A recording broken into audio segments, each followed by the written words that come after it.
flag of the United States of America and to the republic for which it stands, one nation, under God, indivisible, with liberty and justice for all.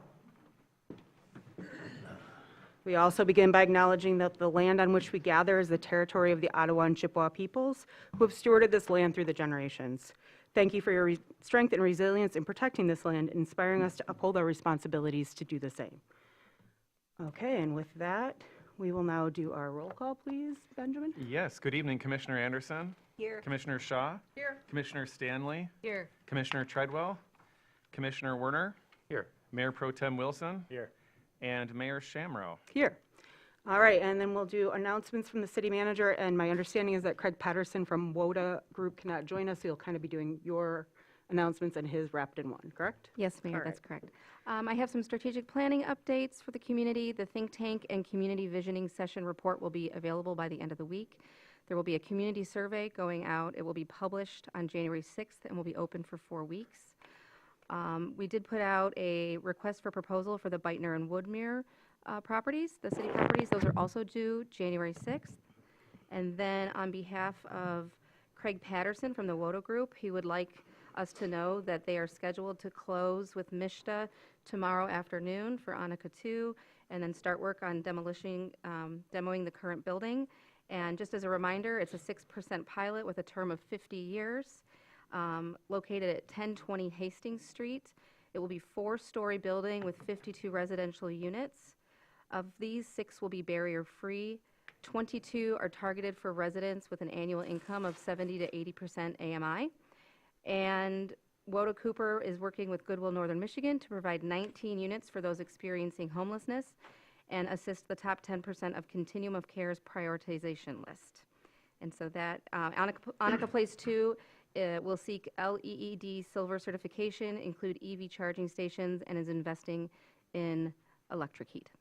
Fantastic, thank you for both those. And announcements from the city clerk. Yes, I have some meetings announced for this week, the week of December 16th, 2024. The Act 345 Board will meet. That'll be on Tuesday, December 17th at noon in the second floor conference room in the Governmental Center. The Planning Commission study session will be on Tuesday, December 17th at 6 p.m. in this room, so the Commission chambers of the Governmental Center. The Arts Commission will meet on Wednesday, December 18th at 3:30 p.m. in the committee room, which is on the second floor of the Governmental Center. And then finally, with respect to meetings, the Downtown Development Authority Board is meeting on Friday, December 20th at 9 a.m. in this room, the Commission chambers on the second floor of the Governmental Center. We have a lot of opportunities for folks who are interested in volunteering and helping to power city government by serving on different city boards and committees. There's over 20 seats available for different boards and committees, so I encourage anyone interested in serving on boards like the Board of Tax Review, Board of Zoning Appeals, Brown Bridge Advisory Committee, Downtown Development Authority Board, Election Commission, County Brownfield Redevelopment Authority, Housing Commission, Human Rights Commission, Local Officers Compensation Commission, Planning Commission, and finally Traverse Area District Library Board. If any of those sound of interest, please contact the City Clerk's office. We'd be happy to explain those opportunities to you and help guide you through the application process. And then really that's it, other than my usual reminder for everyone up here to please speak into the microphone so anyone tuning in can hear what you've got to say. And that's all that I've got. Thank you. All right, Benjamin, and I think I did this slightly out of order, but hopefully you will help me correct it. Based on lack of time sensitivity and the agenda we have before us today, I'd like us to remove consent calendar item number 10 for the entire meeting, not to put it on new business, and number 4 for new business, and move those to the January 6th meeting. Are there objections from the commission on that? So you're removing the item 10 on the consent calendar and then new business item 4 Yes. off of the consent calendar, or excuse me, off the agenda, and we'll take those up at another time. Yes. Okay. I see no objection, so we'll proceed with that then. And with that, we will now move on to the consent calendar. Sans number 10, please, Benjamin. Yes, the purpose of the consent calendar is to expedite business by grouping non-controversial items together to be dealt with by one commission motion without discussion. Any member of the commission, staff, or the public can ask that any item on the consent calendar be removed from it and placed elsewhere on the agenda for individual consideration by the commission, and such requests are automatically respected. If an item isn't removed from the consent calendar, the action noted in parentheses on the agenda is approved by a single commission action adopting the consent calendar. Item 1, consideration of approving the minutes of the November 18, 2024 and December 9, 2024 meetings of the City Commission. Item 2, consideration of clarifying the motion previously adopted authorizing the purchase order of two 2024 Western Star 47X for use by the Streets Division, which is a scheduled purchase, in consideration of authorizing a purchase order for supplemental equipment to be installed to correct the vendor name, which is a housekeeping matter. Approval recommended. Item 3, consideration of declaring a pickup truck surplus and authorizing a purchase order for a 2025 Ford Lightning fully electric pickup truck, which is a scheduled replacement for use by the Parks and Recreation Division. Approval recommended. Item 4, consideration of authorizing a purchase order for a 2028 Ford F-550 aerial bucket truck, which is a scheduled purchase. Approval recommended. Item 5, consideration of declaring a global sweeper surplus and consideration of authorizing a purchase order for an Elgin Pelican sweeper, which is a scheduled replacement. Approval recommended. Item 6, consideration of authorizing a purchase order for a mobile solar surveillance trailer. Approval recommended. Item 7, consideration of authorizing a confirming purchase order for fire hydrant replacement. Approval recommended. Item 8, consideration of reallocation of MDHHS SARS-CoV-2 source tracking and wastewater grant fund specialized lab equipment purchase. Approval recommended. Item 9, consideration of authorizing an amendment to the lease agreement with Crooked Tree Arts Council as it relates to their lease of a portion of the city-owned Carnegie Building at 322 6th Street, which would extend the agreement through October 31st, 2026, and increase the annual rent from $50,000 to $55,000. Approval recommended. Item 10, which was a traffic control order, has been removed from the agenda altogether and will be taken up at a future meeting. Item 11, consideration of approving Duncan L. Clinch Marina rules and regulations. Approval recommended. Item 12, consideration of adopting the annual resolution which authorizes the city treasurer finance director to deposit city funds with appropriate depositories. Adoption recommended. Item 13, consideration of adopting a resolution approving the codification of previously enacted ordinances so they may be formatted for inclusion in the official compilation of ordinances. Adoption recommended.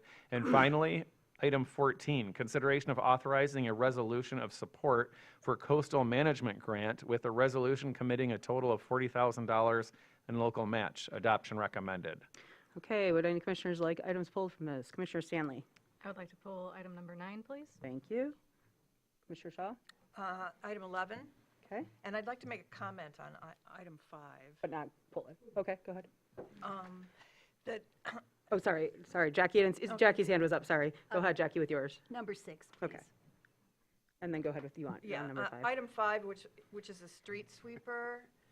Right. Thank you very much. I appreciated the research and the explanation here about how we can't buy an electric street sweeper.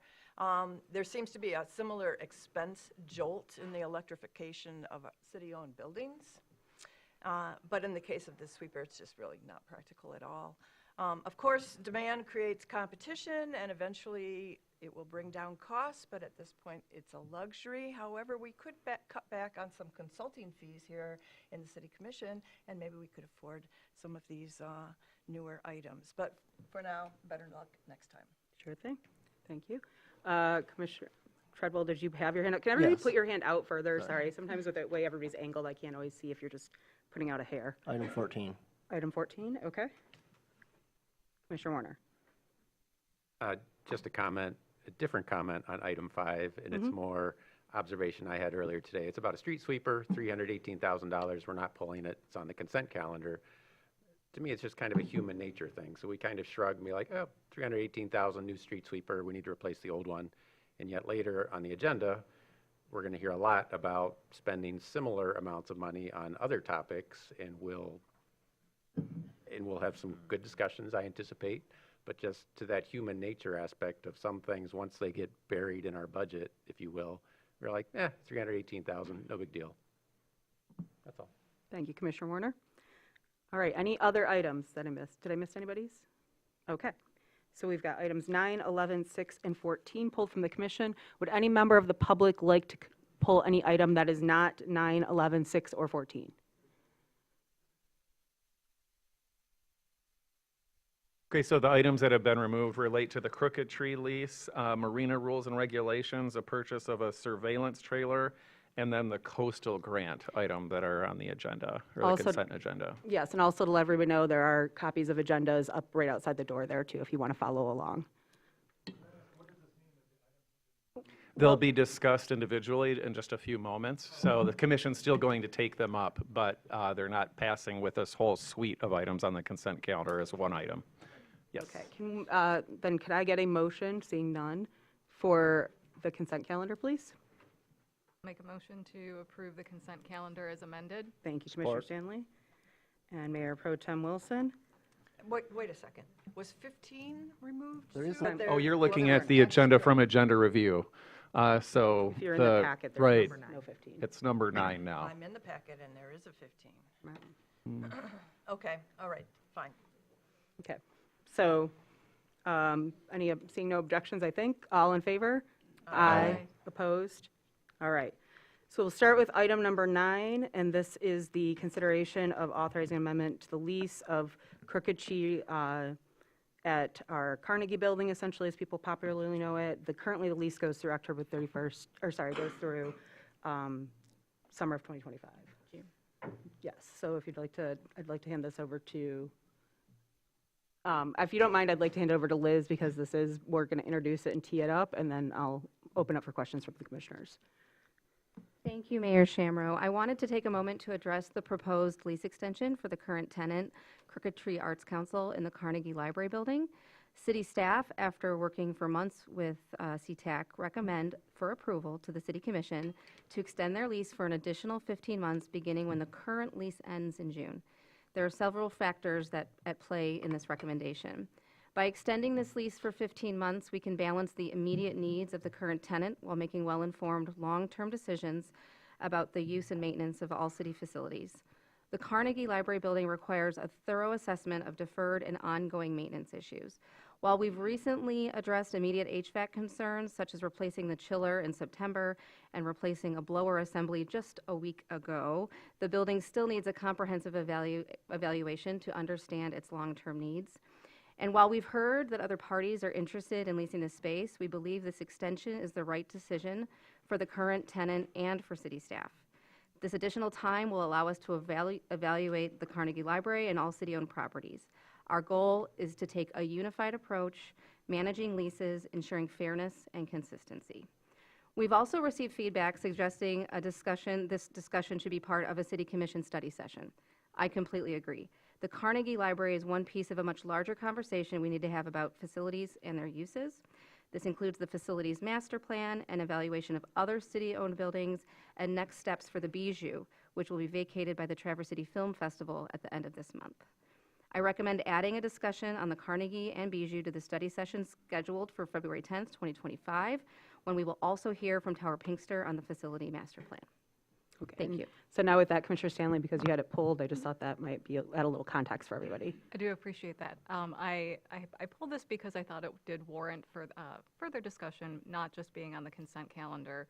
I love Crooked Tree. My family loves going there. It's a wonderful community asset and resource. There's tremendous support for the organization, as we see with the turnout this evening and with all of the messages we have received throughout the day and over the weekend as well about extending the lease. I also want to acknowledge the frustration of folks who, due to the inaccessibility of the Con Foster collection and the amount of time it has taken to do that inventory and really know what we have and what condition it's in, and being able to get that back in front of the public in a meaningful way. On top of that, I would say, I want to speak to the fact that I thoroughly support a larger approach to city-owned properties. We extended the lease of Brew only to have it shut down and be dark for many, many months before reopening. We had the known issues that have led to the Bijou going dark once again. And so it seems that we maybe are at a point where we need a facilities manager or someone to be really looking at these things thoroughly and keeping on top of them because this has grown in complexity.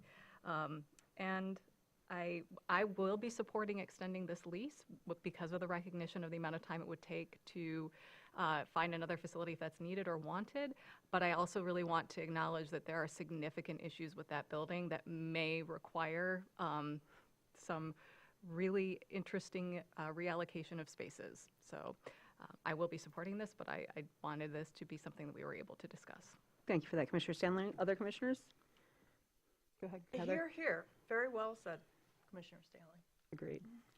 And I wanted to share too that part of a conversation that was raised during agenda review is that along with the facilities discussion, and it was alluded to by the city manager, but to say in black and white, that the staff is currently working on a more consistent process for city buildings like Carnegie, like Bijou, and any other buildings that we own that are available for public rent or for rentals, so that we're not just facing a automatic renewal process, but we're also not pushing out businesses that are, or organizations or entities that are serving the public still. So that will be part of the discussions that'll be coming up. As somebody said, oh, I thought it was going to be early in the year, but so for context, our February 10th meeting will probably be our 5th or 6th meeting of the year. So it is top priority. It is going to be earlier in the month. We meet once a week. Sometimes, sometimes we don't have a study session here or there, but for the most part we do. And so that is top priority by coming up in those first couple of weeks of the first quarter. So just to clarify that as we move into the discussion here. So any other comments from commissioners or a motion? I'll make the motion that the mayor and city clerk be authorized to execute an amendment to the lease agreement with Crooked Tree Arts Council with the terms as outlined in the November 22nd, 2024 communication from the Assistant City Manager, with such amendment to the lease, subject to approval as to its substance by the city manager and to its form by the city attorney. I'll second that. Thank you, Commissioner Shaw. So motion by Stanley and second by Shaw. Any other comments from the commission at this time? Go ahead, Tim. Just to confirm, is that the correct motion? Yeah, thank you. I was just going to clarify. I think you were reading Yeah. from the Assistant City Manager's communication, and the official motion is that the mayor and city clerk execute a fourth amendment to the lease with Crooked Tree Arts Council for lease of city-owned property at 322 6th Street to extend the lease through October 31st, 2026, and increase the annual lease payment to $55,000, payable in 5 installments of $11,000 each, with reaffirmation that the outstanding lease deferment in the amount of $21,325 be remitted to the city no later than October 31st, 2025, with such amendment subject to approval as to its substance by the city manager and formed by the city attorney. Just a little more formality there. I can't get this version of the packet to load, so I think I'm having the same issue as Commissioner Shaw. Okay, I can Okay. try to help you in a minute. Was that the Yeah. motion that you meant to make then, shall we say? And That is absolutely that the motion Commissioner that Shaw I is meant. fine with That's seconding? what Thank I you for was that, supporting. ladies. I appreciate that. Okay, so with that clarification, thank you. Any further comment from the city commissioners? Seeing none, we will open this up for public comment. This again is a motion that we would extend the lease for 15 months, at which time by then we will open it up for whatever the new city's policy is for space. And can I just ask for a show of hands for the number of folks who want to address this item tonight? Okay. Okay, so thank you, a number of folks. So the rules for public comment are to please come to the podium, state your name and address if you're willing to, indicate if you're a city resident, non-city resident, or a city business owner. We have a 3-minute time allotment, so when your time has elapsed, the timer will beep. We ask that all language be respectful to everyone, and also for all the items tonight, because there's, feelings about these topics, and we want to create an environment where everyone feels comfortable speaking. We ask that there be absolutely no reaction to comments said from the audience, again, so everyone feels comfortable speaking. And then to ensure that folks rotate through relatively quickly and to reduce the lag of time between speakers, we ask that folks, if they're physically able, to please line up behind the podium so there isn't a big lag in time between speakers. So if everyone could go ahead and queue up, that would be great. And we welcome the first speaker to the podium. Yes, and we'll also give a moment for the first speaker to arrive and others to make their way to the front.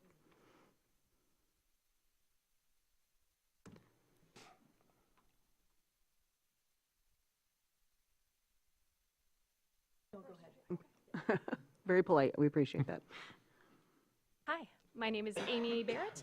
I'm the branch manager at the Kingsley Branch Library. My address is 1828 Oak Drive. I'm not a city resident, but I care about the city a lot. So for transparency's sake, on behalf of the Traverse Area District Library, I asked the City Commission to move the discussion of the Carnegie Library building to a study session, allowing the community to have a thoughtful conversation about the use of that iconic city building before renewing the lease to Crooked Tree Arts Center. Tattle asked to be included in that conversation as we bring a vision that honors the past, reclaims the space for the public, and builds on the incredible work of our many community partners. This building, owned by the city and its citizens, was designed with one purpose in mind: to serve the information needs of our community. Transforming the Carnegie Library into a city museum and archive would restore that original mission and breathe new life into it. Traverse City deserves a museum that unites our people, celebrates our collective past, and sparks curiosity. Tattle is eager to make that vision a reality for our city. We're really proud of what we've done with the local history collection since 2016 and have a proven track record showing our commitment to it. In case you didn't know, we host and maintain an online archive of over 27,000 items of historical significance to Grand Traverse County. Over 12,000 digitized items from the Tattle collection are indexed and available in the Digital Public Library of America. We're one of 2 public libraries in Michigan selected to host a storage node as part of the Michigan's Digital Preservation Network, which ensures long-term distributed storage of the state's most important historical digital assets. We produce and publish original articles and research on local history. Finally, we engage daily in caring for and making accessible the physical archives. Our success is owed to our professionally trained team of archivists, museum curators, and historians ready to tackle this work, in addition to the essential support that ventures like this require, including accounting, legal counsel, technology and network infrastructure, and tested policies and procedures. Also in November, our board passed a resolution supporting the director to look at other locations for the local history collection, as we are now turning donations away. We need room to grow to best serve Traverse City. Picture a vibrant space for history where locals can dive in, classrooms can explore in interactive labs, and we all come together to learn and grow. This building could be the heart of it all. As you already know, the building vault currently stores the Con Foster Museum, the largest 3-dimensional collection of Traverse City's history, bar none. It's a natural fit for the Carnegie Library on 6th Street to be a museum and archive. So please join us at the table and let's collaborate to showcase this beautiful public building and reclaim its dynamic purpose. Thank you. Thank you. Good evening, Commissioners, and thank you everybody who came tonight. My name is Christy Wodek, and I am the Vice President of Crooked Tree Arts Center, a nonprofit community arts center. I'm here to respectfully advocate for the extension of our lease at the Carnegie Cornwell building through October 2026. To my knowledge, we have followed all the necessary protocols, including submitting a formal letter of intent to renew our lease. We have been committed, reliable tenants paying our rent on time and working collaboratively with the city, even as we navigate through some, as Liz suggested, some challenging HVAC systems and problems. Despite these hardships, we did not ask for a rent reduction, and we have continued to honor our lease terms fully. We have expressed to our interest to Liz that we would actually like to rent more of that space.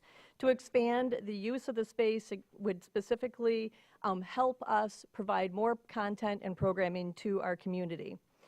Crooked Tree Arts Center provides dynamic and inclusive programming that impacts artists, students, families, and individuals across Traverse City. We offer free and affordable arts education to students of all ages and abilities.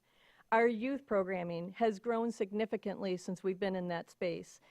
The highly anticipated youth art exhibit, which features over 30 area schools, the popular summer art camps, and programming for students from the former Arts for All. Opportunities for local, regional, and national artists to showcase and exhibit their work. Importantly, the Carnegie Building is open to the public for free, allowing residents and visitors the ability to walk through and enjoy the historic space. Membership is not required to engage, to visit, to teach, or to exhibit, ensuring that Crooked Tree remains welcoming and accessible to all. Crooked Tree Arts Center is a thriving and viable organization with a bright future ahead. With thoughtful programming, strong community support, and responsible stewardship, we continue to grow and succeed in our mission to connect, learn, and grow through the arts. A delay in voting tonight or not extending our lease puts our 2025 programming in jeopardy, which impacts artists, students, families, volunteers, and staff who rely on Crooked Tree Arts Center as a vital resource. Our programs require significant advanced planning, and uncertainty in our lease creates challenges that will ripple far beyond our organization. The Carnegie Building has become more than just our home.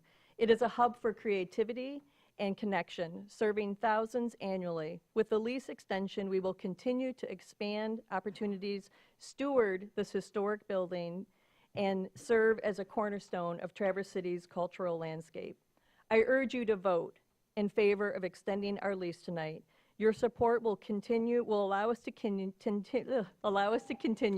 Thank you. Thank you.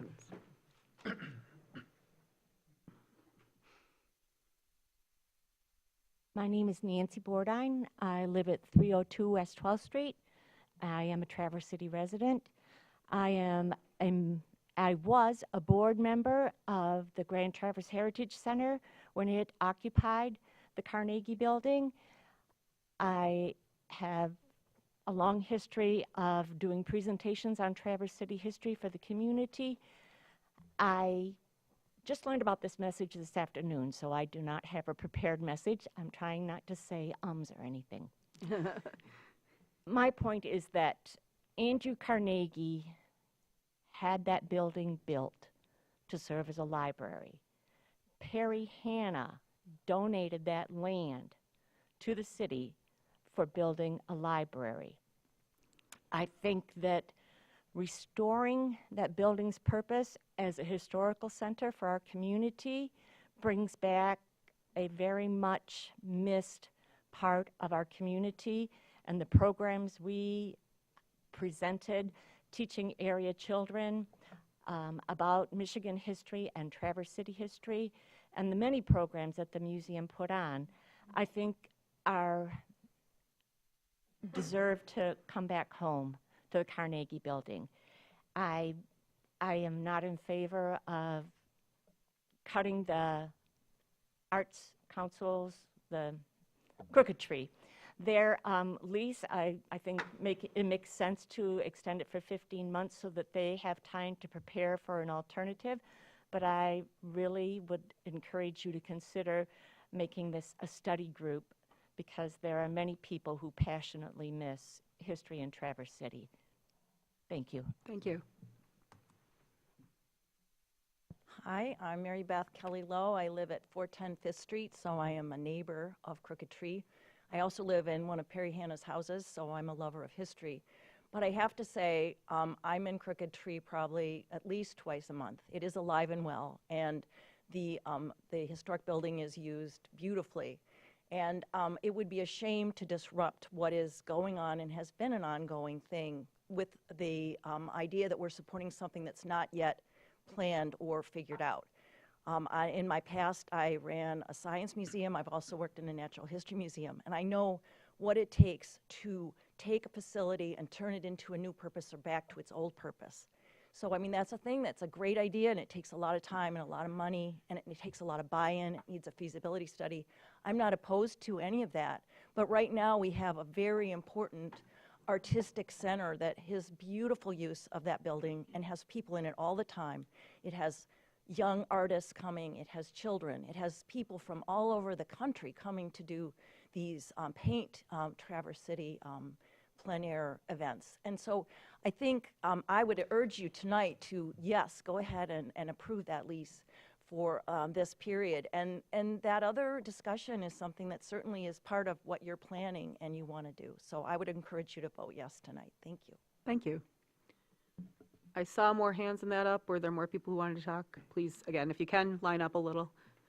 Charles Murphy. I've been an instructor at Crooked Tree, formerly known as the Art Center Traverse City, located at 11th and Elmwood for over 20 years, and I taught there for 22 years straight. I'm adult ed painting instructor, and I have just recently turned in my submissions for classes for the upcoming 2025 calendar year. And I would ask you to think very carefully about the best use of this building. I was recently in contact with a good friend of mine, a former colleague, who retired from teaching, is now teaching at another Carnegie building in St. Peter, Minnesota. And I would like to point out that our discussion revealed that hundreds of Carnegie Library buildings have been converted to art centers. A lot of the uses overlap conveniently, the exhibition spaces, the classroom spaces, and so on.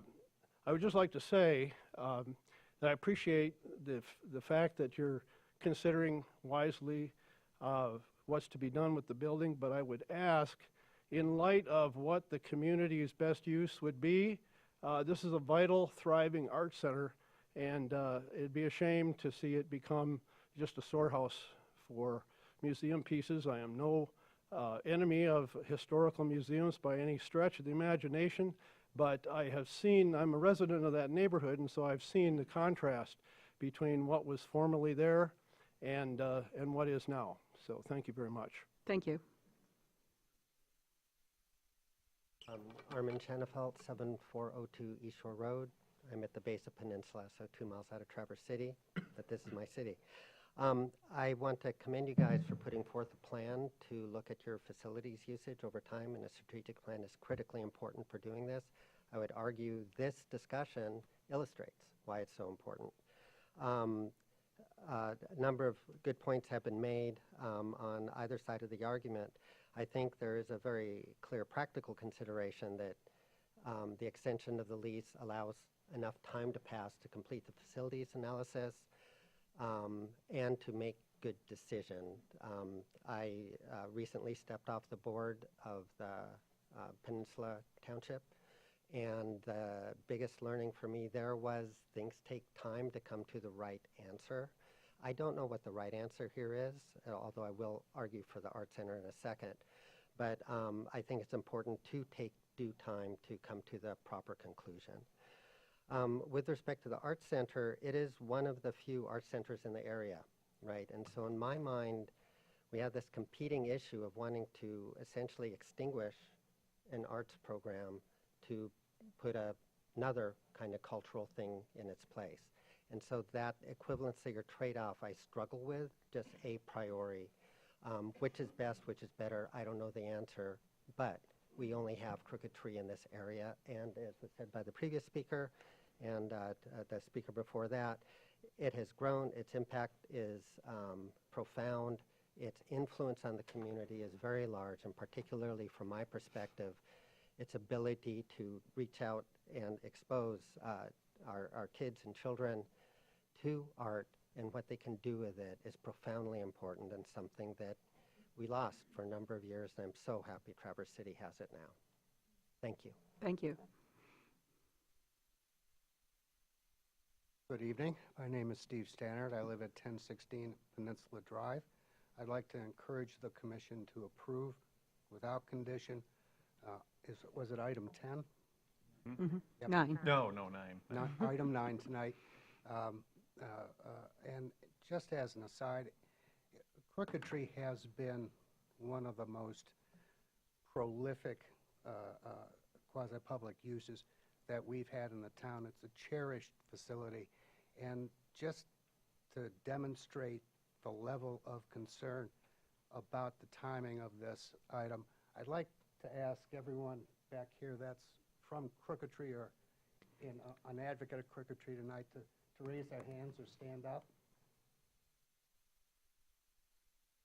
Thank you.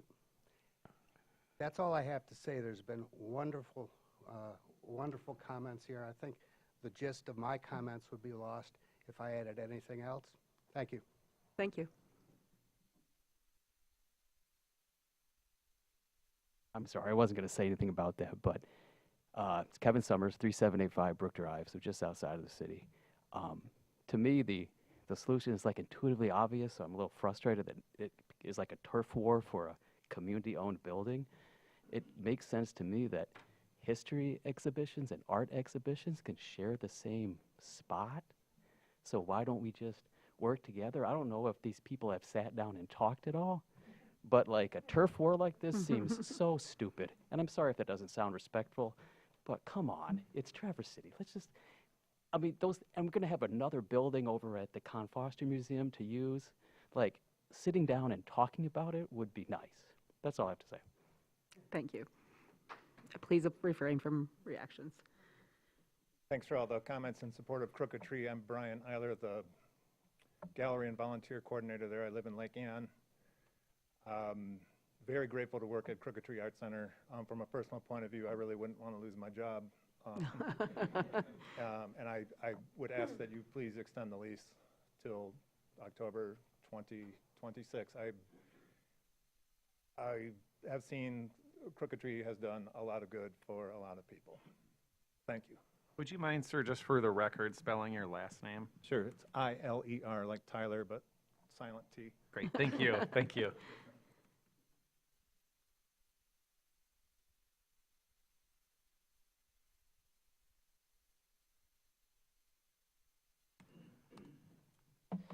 Scott Morey, city resident, 630 South Union Street, and member of the Peanut Gallery outside.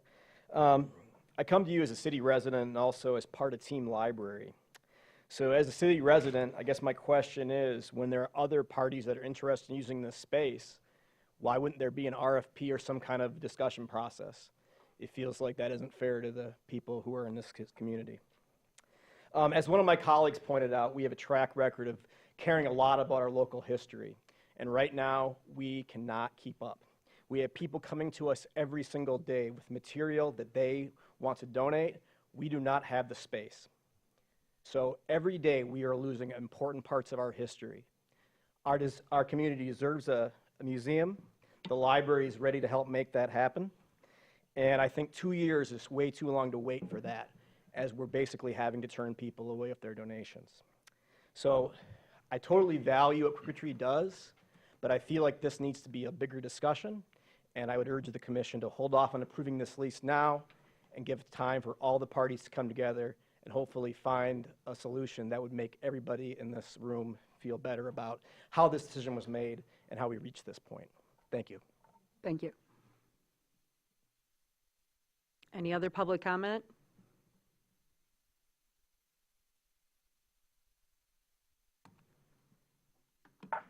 My name is Ruth Kitchen, and I don't live in the city, but it is my city. I feel it's unfortunate that there is this tug and pull over this building that Crooked Tree has occupied for a number of years, 6, 9. And I'm old enough that I remember what it was like when the History Center was there.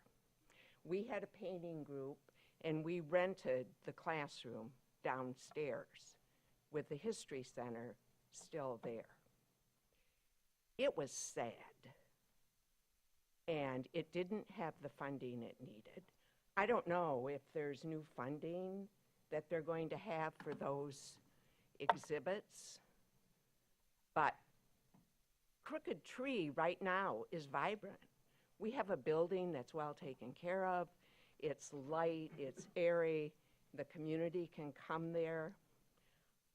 I don't think the answer for the History Center is to remove Crooked Tree, which also serves those Carnegie objectives from the Carnegie building. Thank you. Thank you. Any other public comment at this time? Going once. All right, I'm going to close down public comment and bring it back to the commission. Is there any other thoughts from commissioners? Okay. Oh, Commissioner Treadwell.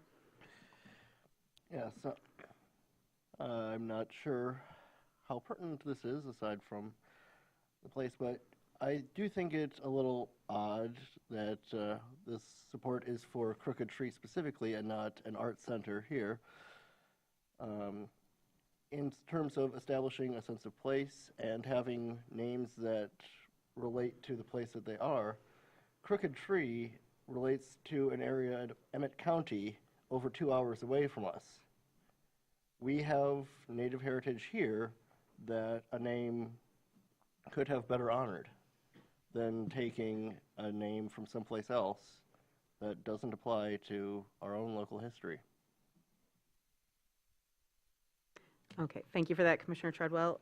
Before we do, I just want to make one last comment of, we've already heard tonight, there's 2 proposals of people that are already interested in this. I know from emails myself I've gotten, I'm sure my fellow commissioners have gotten, we've gotten many emails with direct solicitations about ideas for the Bijou and other things.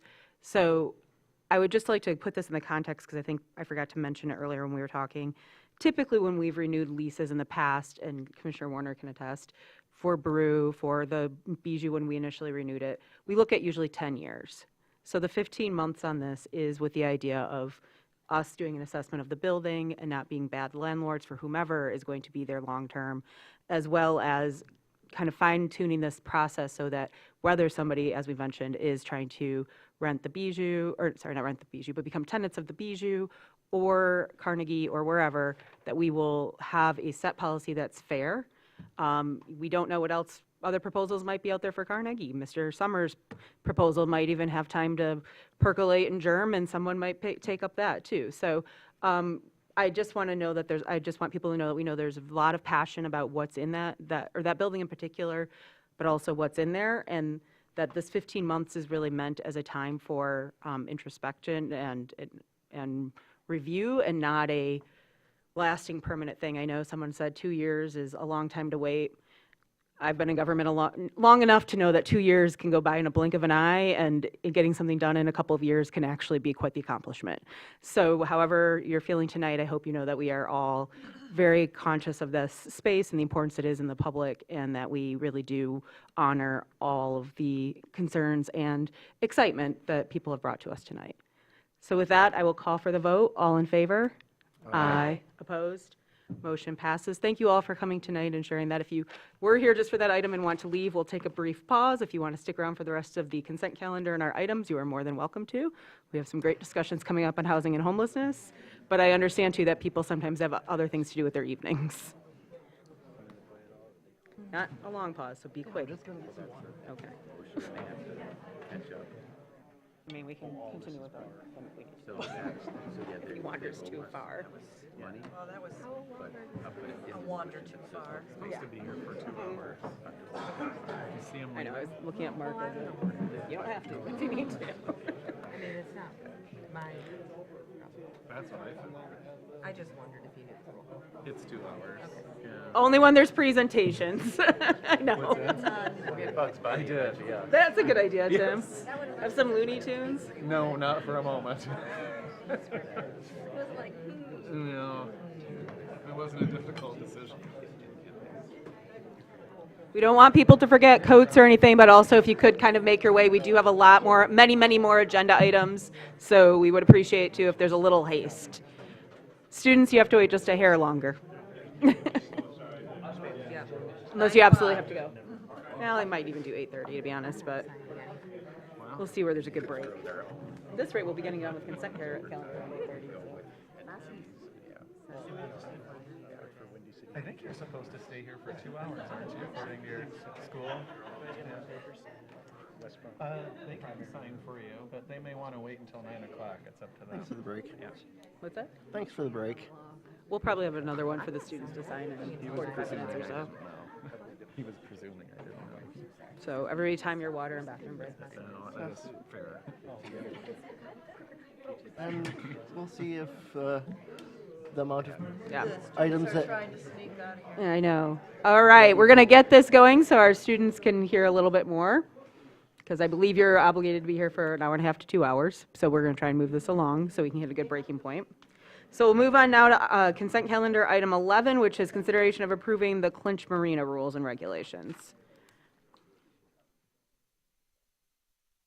For that, I believe. That's me.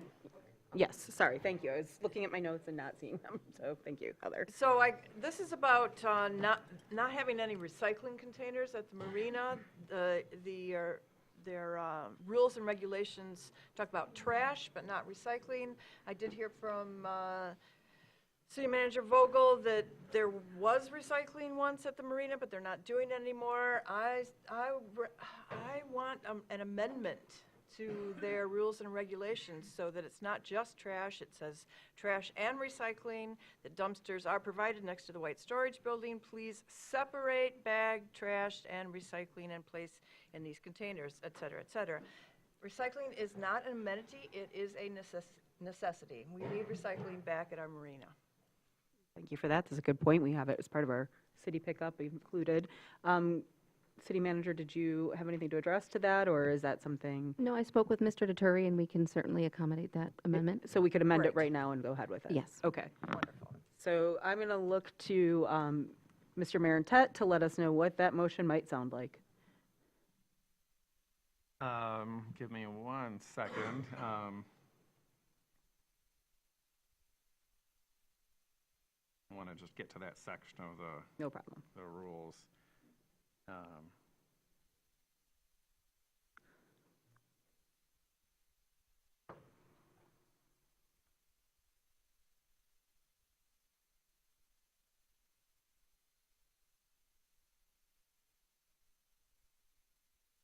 Okay, that in the trash section, okay, I'll say the motion from the top, that the Duncan L. Clinch Marina rules and regulations be approved with the addition of recycling containers to be added to the trash section, or a recycling section to be added to the rules and regulations with recycling containers provided on site. Would anybody like to That make work for you, Ms. Shaw? Sure. Okay. You'll have, that section will need to be rewritten a little bit to include the recycling. Right. We'll make And sure that separation it's of- rewritten before it's published to the marina users. So would somebody like to make that motion? You don't have to reread it, just say so moved. So moved. Thank you, Commissioner Stanley. I will second it. Thank you, Commissioner Shaw. Any further discussion from the commission on this item? Go ahead, Mitch. Yes, I don't think that this will be as, well, it could be in principle as simple a thing, but there had been previous discussion about changing parking rules to be more in line with the vast majority of other marinas along Grand Traverse Bay and throughout our region, that being changing from 2 parking spaces to 1 parking space. I don't feel like I'm confident making that change right now, but if we could, since Nicole and other people are in the room, I would be interested, not that you have the numbers offhand, but just to have some data on usage of the parking lot areas around Clinch Park Marina and the extent to which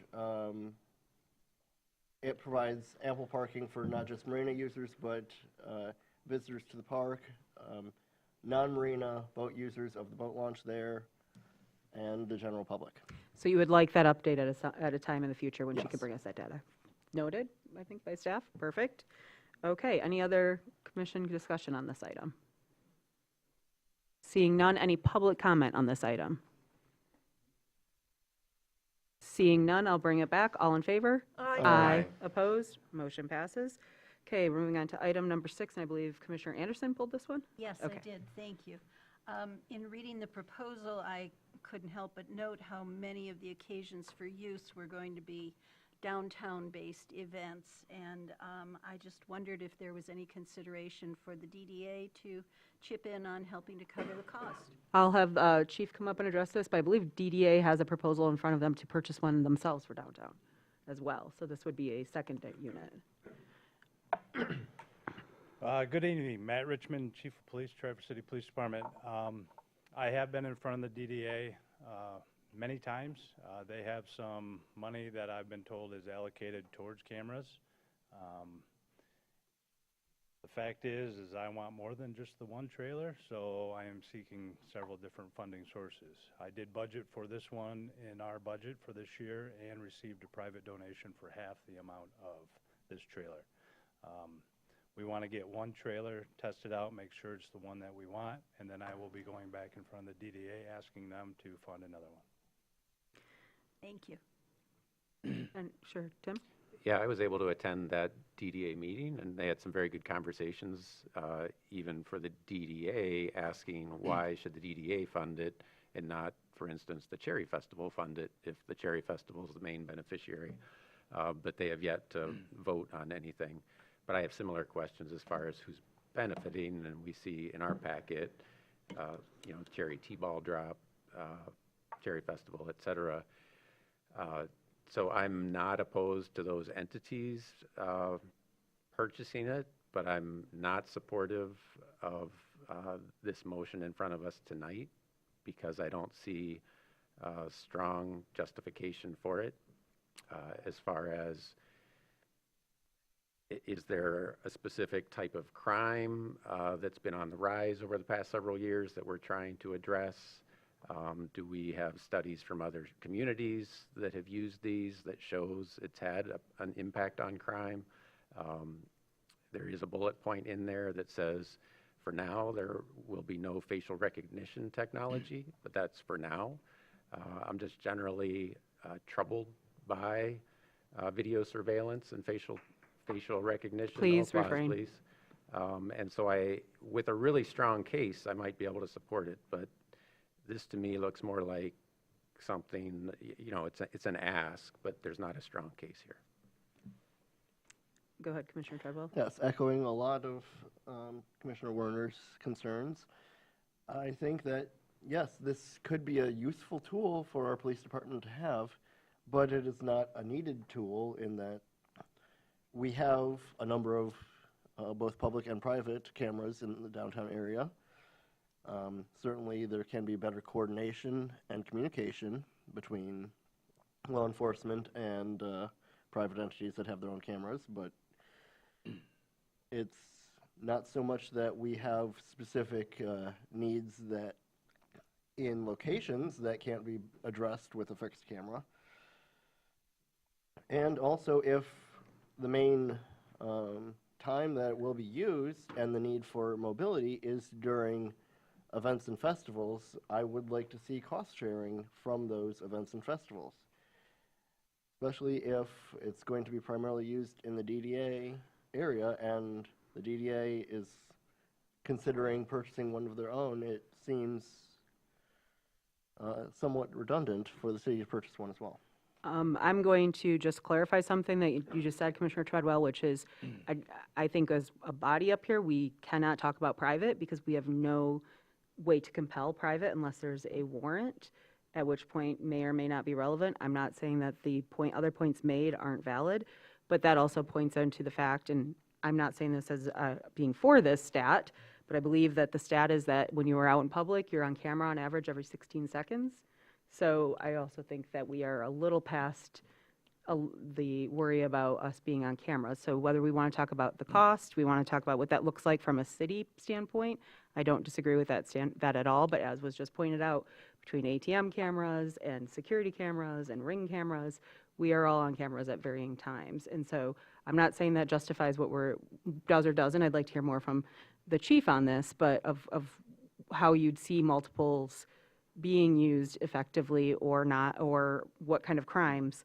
I also would argue that, we have busy downtown even when it's not Cherry Festival, and we have busy other events that are not formed events. So maybe part of it is a discussion of cost sharing. Maybe that's part of what we are incurring as a city that attracts people for months of the year. And I'm not saying that that is a yes or a no on this, but that is a reality of the conversations that we have to have too as well. So Chief, did you want to talk a little bit more about that issue being raised of the events themselves and the how the multiples would work?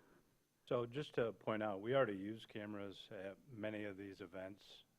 However, we rely on other entities to provide those cameras.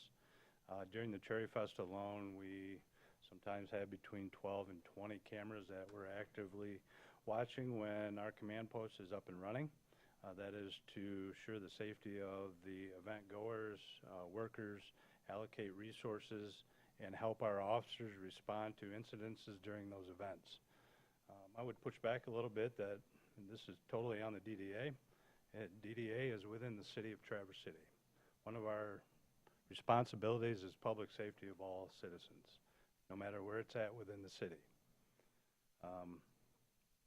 Some of the other things are Just for numbers right here, events in the city, we have 53. Low impact, we have 18. Park and public land use, high impact events, 13. And high impact street use, 22 events that we could utilize these.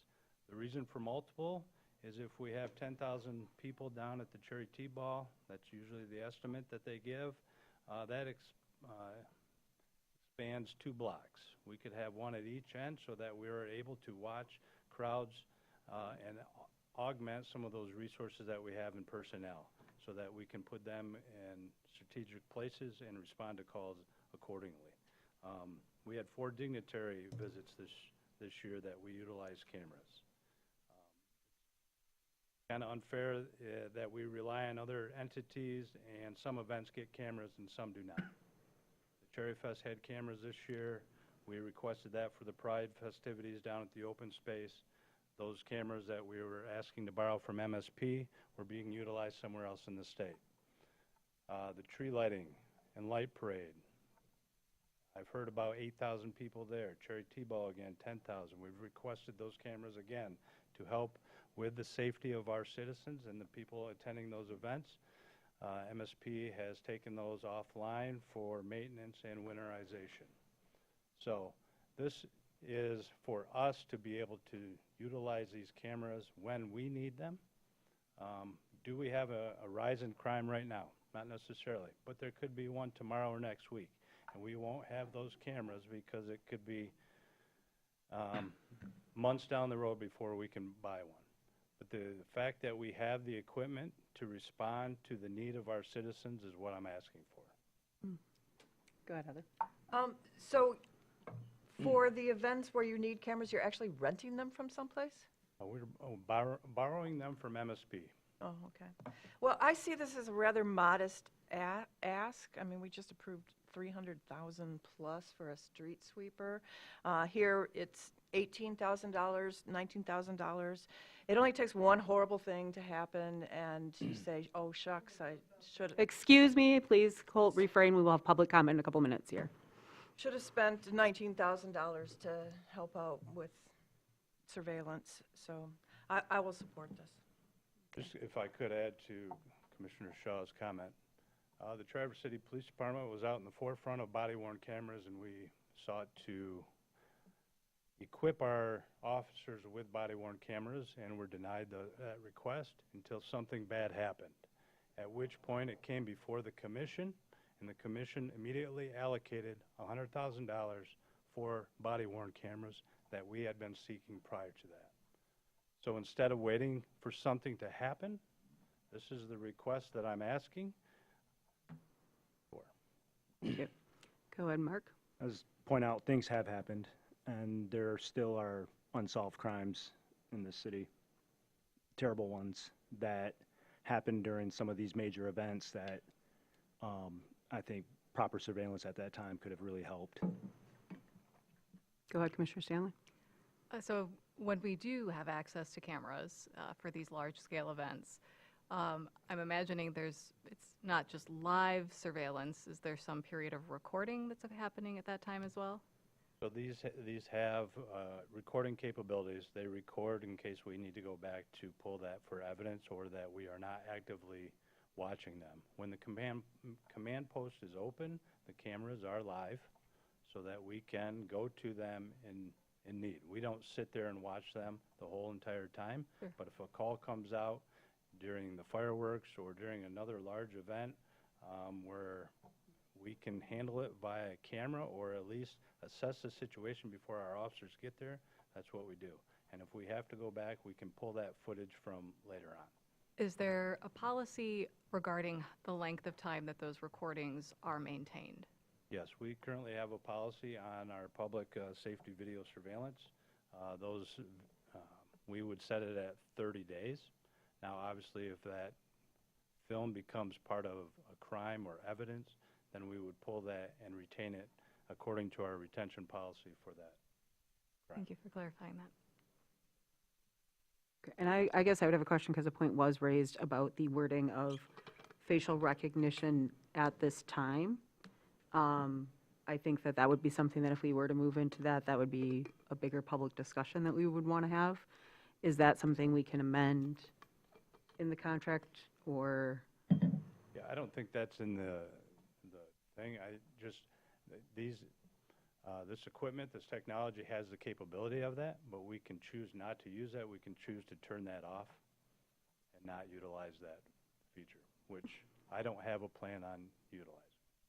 Could that be a stipulation? Yes. That that It's already in the executive summary saying they're not going to use it. yes, but that if that decision could not be made without coming before the city Yes, you commission. could put that in your motion to direct the city manager accordingly. I can add that language if you'd like, for consideration by the commission when a motion's being entertained.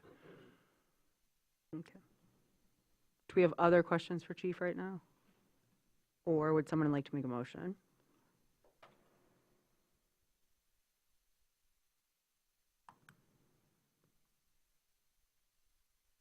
I recommend that we approve the purchase of the mobile solar surveillance trailer from Backstreet Surveillance in the amount of $37,885 with the stipulation that any use of facial recognition software needs to come back before this body for approval. Thank you. Does that match closely enough with the one that's in the other version of the packet?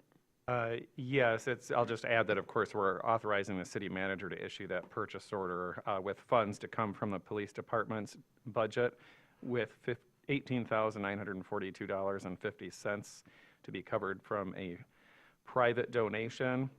And we added the language that the city commission directs that facial recognition capabilities shall not be utilized without approval through formal action of the city commission. Thank you. Thank you, Commissioner Anderson. Is there a second? I'll second. Thank you, Commissioner Shaw. Okay, any other comments from the commission on this item? Okay, seeing none, I will open it up for public comment.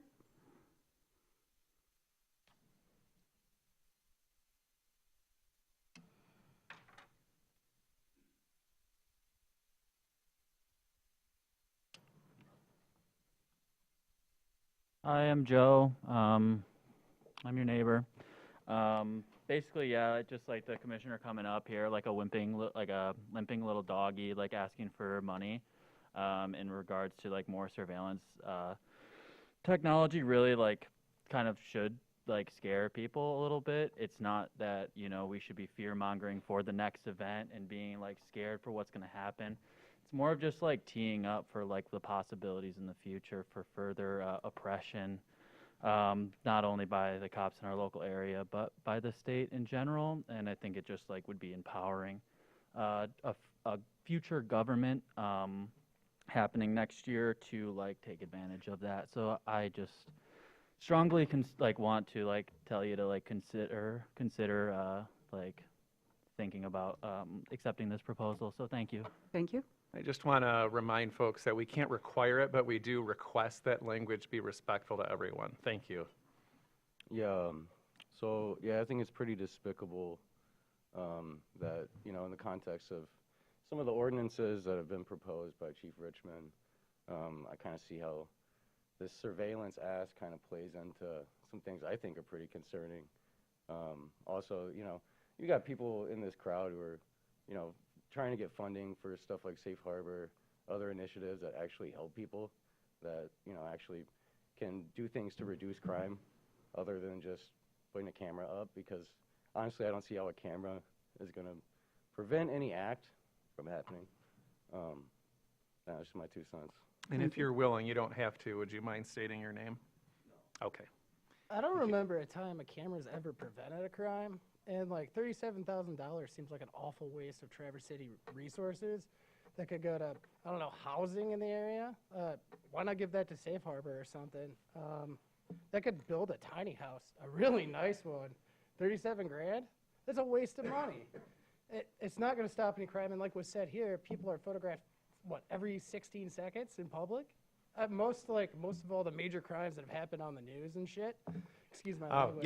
Yeah, no profane language. Any of the major crimes that have happened, really, it's been like cell phone cameras that have caught it, like police brutality and stuff.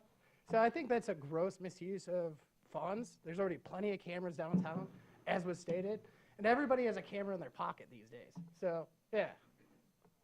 Are you willing to give your name? Okay.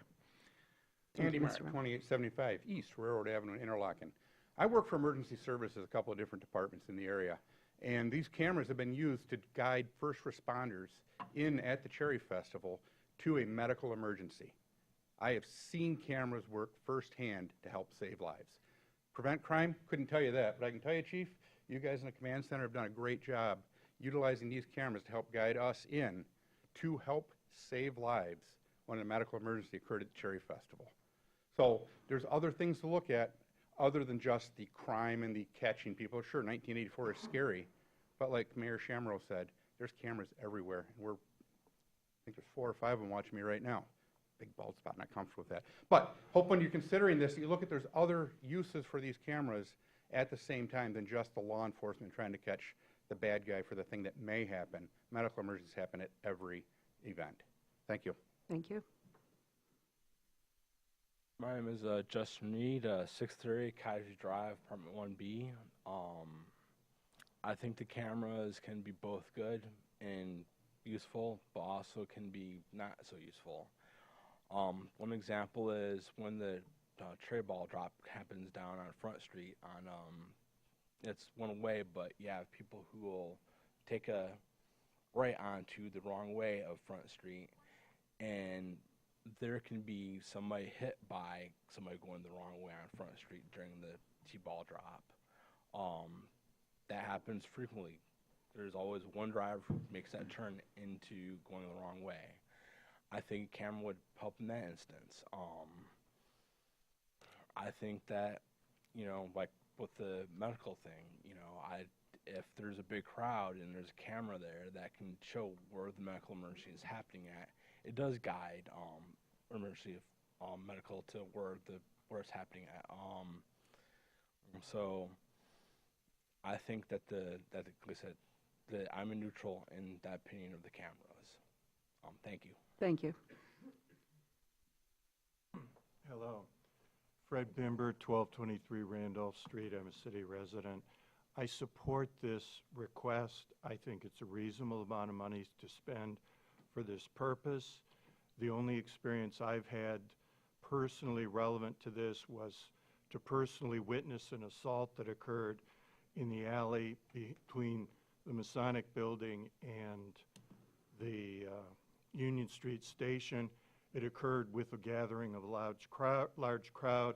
I saw the assault, which was one young man punching another and knocking his teeth out. I couldn't have identified him from that in any specific way. There were cameras posted on some of the buildings, but they were too far distant to be able to identify the person that did this. If these cameras can be obtained and they can assist in identifying people that have committed crimes at large gatherings, I think it's a useful expense. Thank you. Thank you, Mr. Bimber. Any other comments on this item? Seeing none, I'll bring it back to the commission. Any other comments from the commission? Seeing none, I'll call the vote. All in favor? Aye. Opposed? Nay. Okay, roll call, please. Commissioner Anderson? Yes. Commissioner Shaw?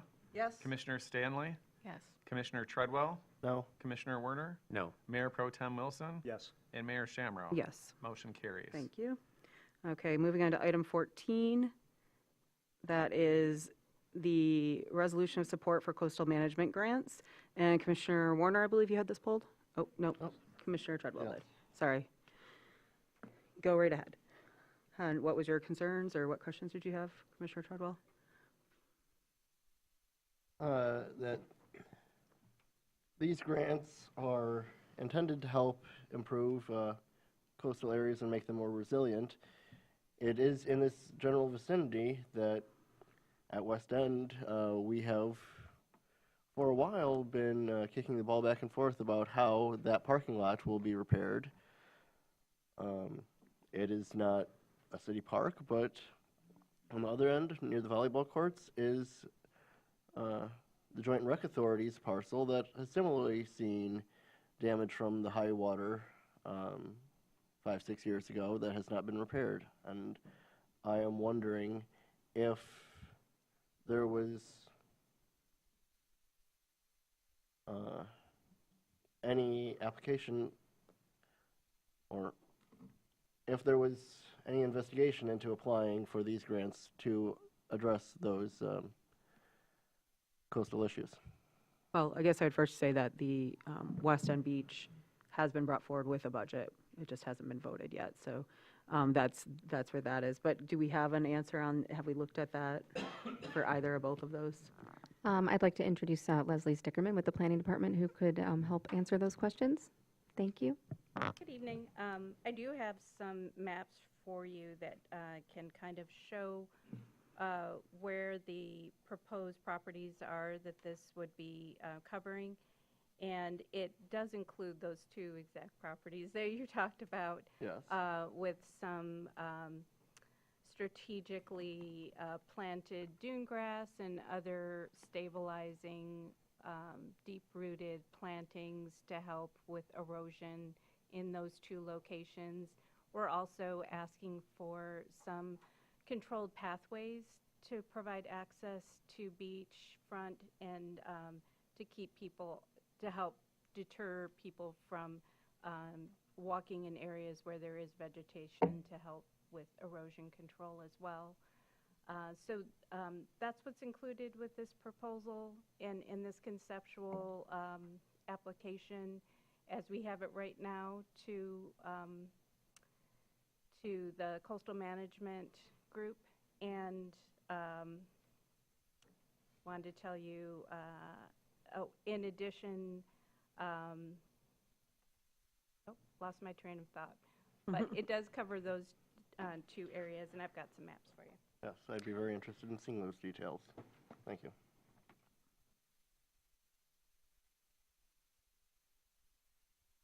Location map and Thank you very much. Do we have that for the whole commission? I have 4 copies. Okay. Do you like one of the 4 copies? I'll look at it and pass it Okay. along. Does anyone have any other questions for Leslie Wish up there? Please, Jim, go ahead. Not question, but a request, I guess. I wasn't going to comment, wasn't going to pull this, but now that it is pulled. We haven't talked about irrigation yet, but we will soon after last week. So soon we'll have another study session about irrigation and how much drinking water we as a community use to grow lawns and flowers and other things. So to the extent possible, it would be great to see these deep-rooted plants, which once they are deep-rooted, they don't need irrigation, and hopefully they're native species, that we minimize the amount of irrigation that we're adding along the waterfront. Thank you. Did you want to address that? That is the intention, and it's proposed to be drip irrigation right now, which is more, it uses less water and there's less waste of water with drip irrigation. And it is intended just to make sure that these do take root and do what they're supposed to do. Okay. Thank you. Do you have other questions from commissioners? Or I would take a motion. I move that the resolution of support for coastal management grant be adopted. Support. All right, thank you, Commissioner Sean Anderson. Any further comments from the commission? Seeing none, I'll open up any public comment on this item. Seeing none, I'll bring it back. All in favor? Aye. Opposed? Motion passes. All right, thank you all. We'll move on now to old business number 1, which is our ARPA funding allocations. And I will hand that over to the city manager. Thank you, Mayor Shamro. We do have a few guests here this evening that will be teeing up this conversation. I'd like to introduce Sakura Takano of Rotary Charities and Steve Wade of the Community Foundation, who would like to begin this dialogue, and then I will introduce the others as they go. Good evening, commissioners and staff. My name is Steve Wade. I'm the Vice President for Community Impact with the Grand Traverse Regional Community Foundation. And with me is Sakura Takano, the CEO of Rotary Charities. As the Commission is aware, the city has been actively collaborating with the Homeless Collective, a coalition of roughly 20 governmental, nonprofit, and neighborhood stakeholder groups, working to develop a transitional plan aimed at addressing both immediate needs and long-term solutions for the region's homeless community, for the city residents, business, service providers impacted by this issue.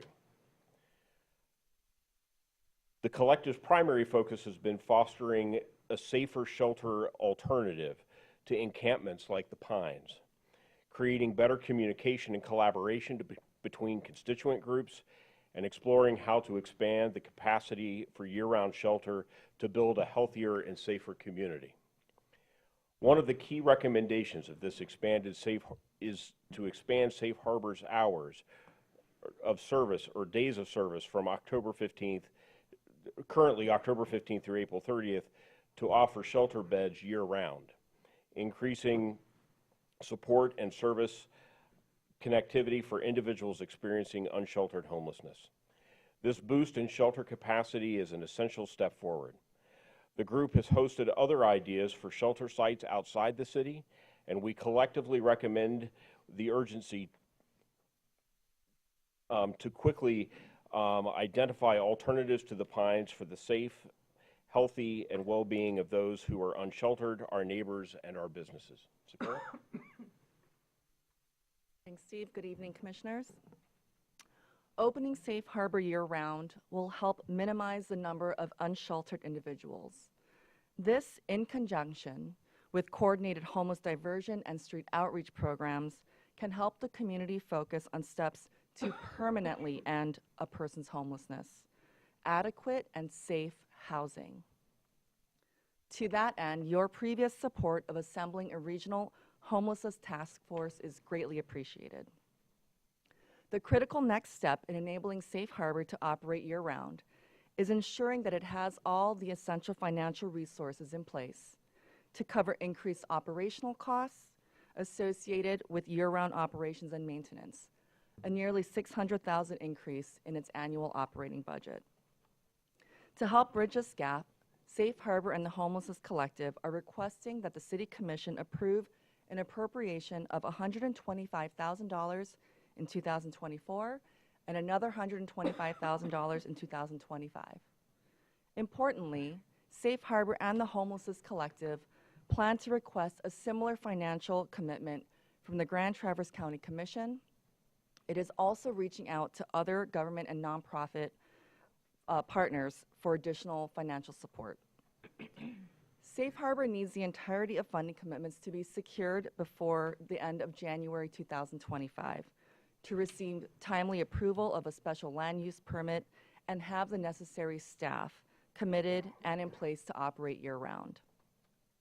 At this time, I'd like to invite the city manager and also Safe Harbor to make some comments and to talk a little bit more about their annual budget.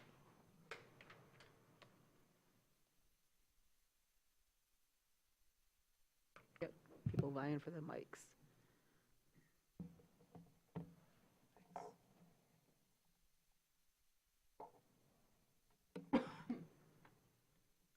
While the city clerk gets the slide ready, I'd like to introduce Wayne Sterenberg. He is the treasurer of Safe Harbor. He's here this evening, and so is Patrick Livingston, the current president of Safe Harbor.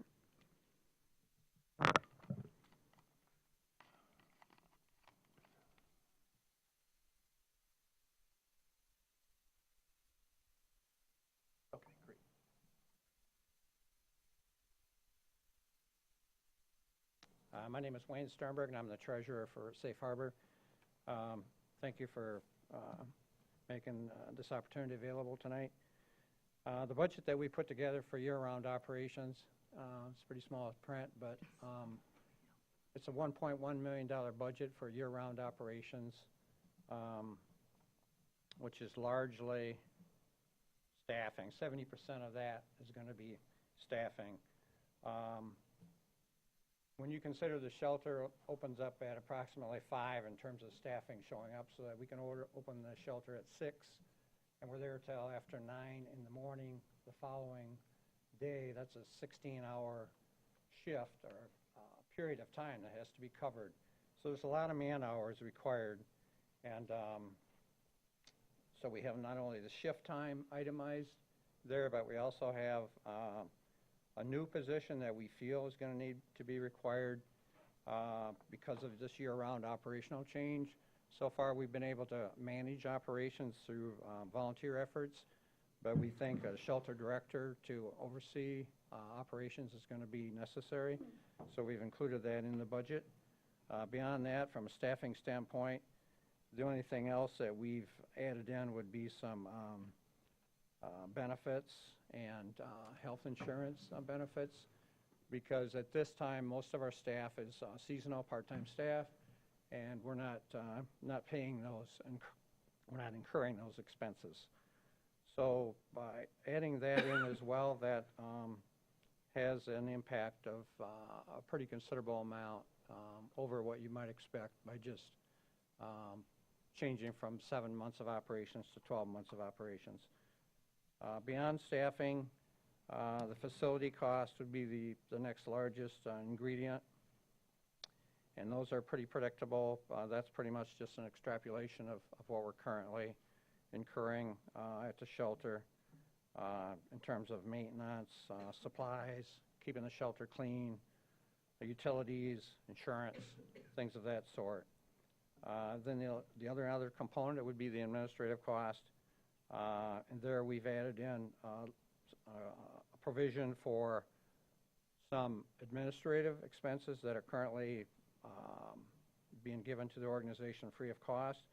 So we have included $36,000 for those types of services. So the administrative cost tally about $111,000. The total budget then of $1.1 million is what we would anticipate for a full year of operations. Any questions? Go ahead, Heather. Could you repeat that? So the administration cost that you've added in, you said 36,000. Is that a month? No, for the year. Oh, for the year. Okay. Yeah. Any questions from commissioners? Just, I guess I wanted to make this point right now because we are looking at ARPA funding, and this was in the memo, but we have a lot of audience here. Our ARPA funding has to be, and I don't want to use the wrong phrasing of allocating, but committed by the end of this year and must be spent by the end of 2026. And I point this out because Safe Harbor has come to us. They've been working with us. They are a 501c3 that exists right now that is providing shelter services and is up and running and will be up and running for the next 2 years ostensibly. They've been running for many years now, so we have no reason not to believe it. While the community is having a lot of other discussions about other options and things that might be out there, none are in the position right now, as Safe Harbor is, to operate successfully. And those community conversations will continue around this issue for years to come, as we have on our other agenda items here. But I just wanted to reaffirm that, Safe Harbor is here, stepping up and ready to work, and that is where we are allocating those fundings right now, as we have talked about for years now about working on housing and homelessness with some of this ARPA money.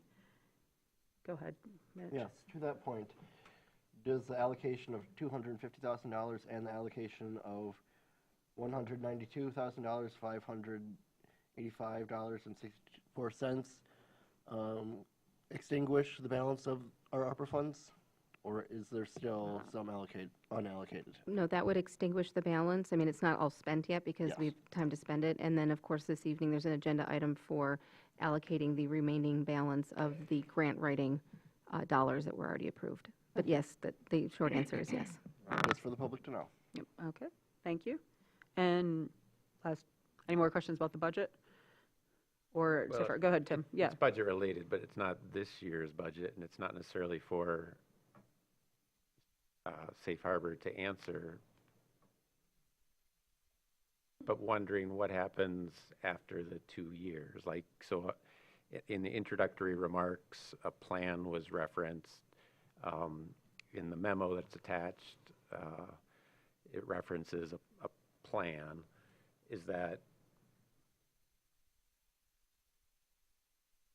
a future plan, or is there some draft plan that can speak to a longer term? I just feel, for the public's benefit, Sure. should we move forward with this tonight? Like, great, that's 2 years, but are we, and if other government entities say, like, well, Traverse City's doing 2 years, we'll sign up for 2 also. Like, are we building something toward a long-term way to sustain this? Well, Commissioner Werner, you kind of beat me to the chase here. In an ideal scenario, we would have a flawless plan with guaranteed outcomes. Wouldn't it be so nice for it to be so simple? However, we know with the complexities around homelessness, human needs, and resource limitation, what we're presenting today represents the best strategy our community can pursue to create meaningful change at this moment. This funding is going to allow us to activate a critical component to reducing unsheltered homelessness, and it coincides with measures to divert people from entering into homelessness, to support community safety measures, and help people find permanent solutions to end their homelessness. So while we also hope that this approach opens new doors to funding and really understanding what our level of emergency shelter need can be after allowing Safe Harbor to open year-round. One of the things that I think was striking in a lot of our conversations at the collective is that when Safe Harbor is not open, there are 80 to 110 people sleeping unsheltered in our community. With this request and the ongoing work of service providers, housing developers who are focused on affordable housing, and advocates across the region, we hope that more focus can be placed on permanent supportive housing and that we can dramatically decrease that number of unsheltered homelessness. And I offer a glimmer of light here because since April, 138 individuals experiencing homelessness have found stable housing because of the collaborative and housing-focused approach of the partners across the Coalition to End Homelessness. So we do know that there are partners working on this, that we really need to focus in a pretty targeted way of providing year-round shelter so that we can reduce the overall number of unsheltered housing. I hope that answers your question. I know you're an engineer, and I would love to give you a perfect answer, but I think in this emergent type of situation, what we have at the table right now is meeting the sense of urgency that we have been talking about for almost over a year, bringing together the community resources that are available to address this in the moment, and for us to be able to reassess with more resources at the table. Do you have a follow-up, or go ahead? Well, and you don't have to address it. I mean, yeah, anybody's can address it that's willing, but is there some optimism, at least, that we've got an end of coming January, so we have a month and a half, deadline that's kind of put in here for these other unnamed other governments and nonprofit partners to come up with what to me looks like the balance of this $600,000 for the coming 2 years. Is there some optimism for that? If we didn't have optimism, I wouldn't be standing in front of you right now. We think that there's overwhelming support to help our homeless population get rehoused, to have a safe shelter, for people to have a place to live and live their lives to their best potential. We've been having early conversations with private philanthropy, with nonprofit, with government and tribal organizations that have resources that can contribute to this. So we really do hope and have the highest optimism of that our working together over this period of time is going to allow Safe Harbor to open year-round. Thank you. Great. Other questions? Go ahead, Jackie. I would be interested in how things have been progressing in terms of other local government entities being supportive of the proposal in a tangible way. So I think I can answer that in two ways. When we were here last speaking about the formation of some regional longer-term task force around homelessness, this city commission graciously supported the movement and allowing city to work on this endeavor officially. So we have had a few meetings to figure out what the shape and form of a regional task force can look like. We've had several meetings and also some pretty great ideas, I think, on how we can really attack some of the problems around funding, what those sources can be, what resources can be brought to bear, and the different components around homelessness and permanent supportive housing can be addressed. So I think big picture, yes, there is definitely consensus that this is a problem that we can work on together. And in terms of funding, we are slated to meet with the Grand Traverse County Commission in the new year once they get their new board settled, and have teed up some conversations with them as well. We do also have about, I think, $120,000 maybe out in current grants that we'll hear about in the early year. Townships are being included in the coalition and the funding planning? I'm going to look over to the coalition executive director. I'm not sure if that's.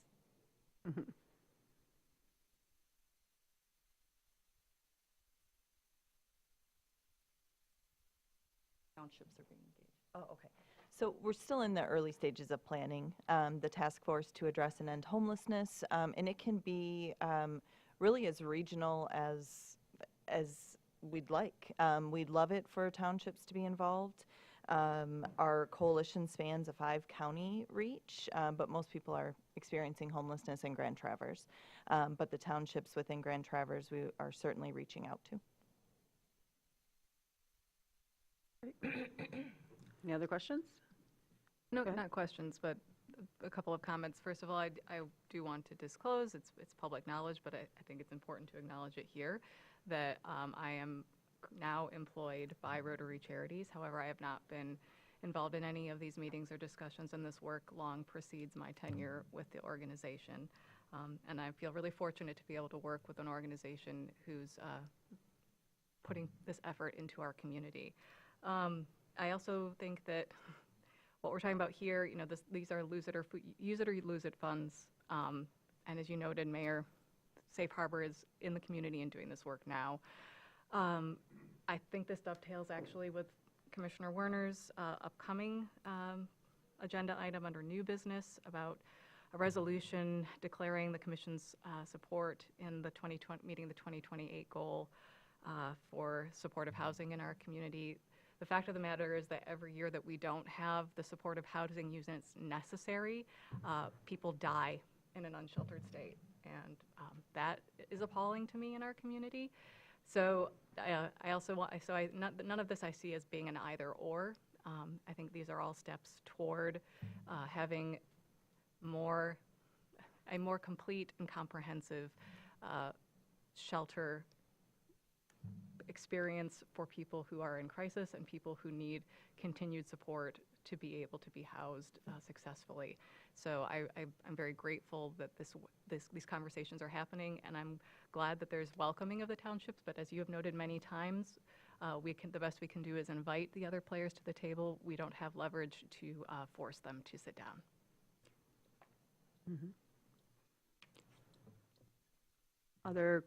Thank you for that. And other comments or questions on this item, or I think we can move on to the senior center portion since it's a joint. Well, I have. Go ahead. I'd like an amendment to this recommendation. There's no mention that this is a 2-year plan, that it's a stopgap measure, that serious negotiations are taking place to establish a permanent 24/7 all-season shelter with attached services. And it's also, as currently stated, it's conflicting with ARPA guidelines, which require that funds be used for non-recurring expenses, and that care should be taken to avoid creating new programs or add-ons to existing programs that require ongoing financial commitment. So I would just like to add to the recommendation that in the third line there where it says the City Commission, et cetera, will support temporary shelter services as recommended by the city manager, and then farther down the $250,000 allocation for fiscal years 24-25 and 25-26 only, comma, such documents. There may be in our future a role for the Traverse City location of Safe Harbor, but not as a 24/7 year-round establishment with attached services. It's just not big enough. And if we want to shut down the Pines, we need a 24/7, all day, all night, all season shelter. Shutting down the Pines is the first step. Adding permanent supportive housing and affordable housing is like 1A of that first step. Finding a permanent location for an all-services year-round shelter is step 2, and step 2B is adding more affordable housing. It should be made very clear to Safe Harbor, I think, that this commission supports the current location of Safe Harbor only as a temporary measure while plans are finalized for a permanent solution. There is a lot of support in Traverse City from residents and businesses for a permanent shelter with attached services. And support should be coming from surrounding townships as well. But again, it's not enough to have just an all-season 24/7 shelter. We need that housing, and it's very nice that Commissioner Werner's resolution fits into this conversation, supporting permanent supportive housing. I'd like to invite our neighbors, neighboring townships, to come to the table and cooperate with this resolution, because homelessness is not just a Traverse City problem. Garfield Township has almost twice as much poverty as Traverse City does. Thank you for that. I think that my question, I guess, to clarify with what the amendment you had mentioned, would be that because this is ARPA, this must be spent by the end of 2026. So we don't have another option out there right now to invest in. There's nothing that's registered right now as in 501c3 to pledge to, and there's, by own admissions, not going to be anything up and running within the next 2 years. I absolutely understand, but it's, the recommendation we have now does not make it clear that this is a temporary stopgap measure. This is 2 years only. But it does by the fact that the money must be spent by 2020, the end of 2026. Like, the implication isn't, we don't have money to spend after that, and we have our resolution coming up that speaks to the more general solutions that we're working on. But it will make it clear to the residents and to Safe Harbor that this is a 2-year temporary solution. I can read, if you'd like, what I think was the motion that you were making, which is that the city commission allocates $250,000 to be spent no later than December 31st, 2026 to support temporary shelter services is recommended by the city manager, and further that the mayor and city clerk be authorized to execute the necessary documents with Safe Harbor in connection with the $250,000 allocation for fiscal years 2024, 2025, and 2025, 2026. Such documents subject to approval as to form by the city attorney and as to substance by the city manager. Then, of course, we're going to move into the senior center discussion, which is that the city commission allocates $192,585.64 to the senior center building project to assist in closing the funding gap as recommended by the city manager. So the only change is the addition of the word temporary? The change is the addition of the word temporary for temporary shelter services, and then to be specific that the $250,000 allocation is for fiscal years 2024, 2025, and 2025, 2026. So adding in clarification that that allocation is specific to this current fiscal year and the next one.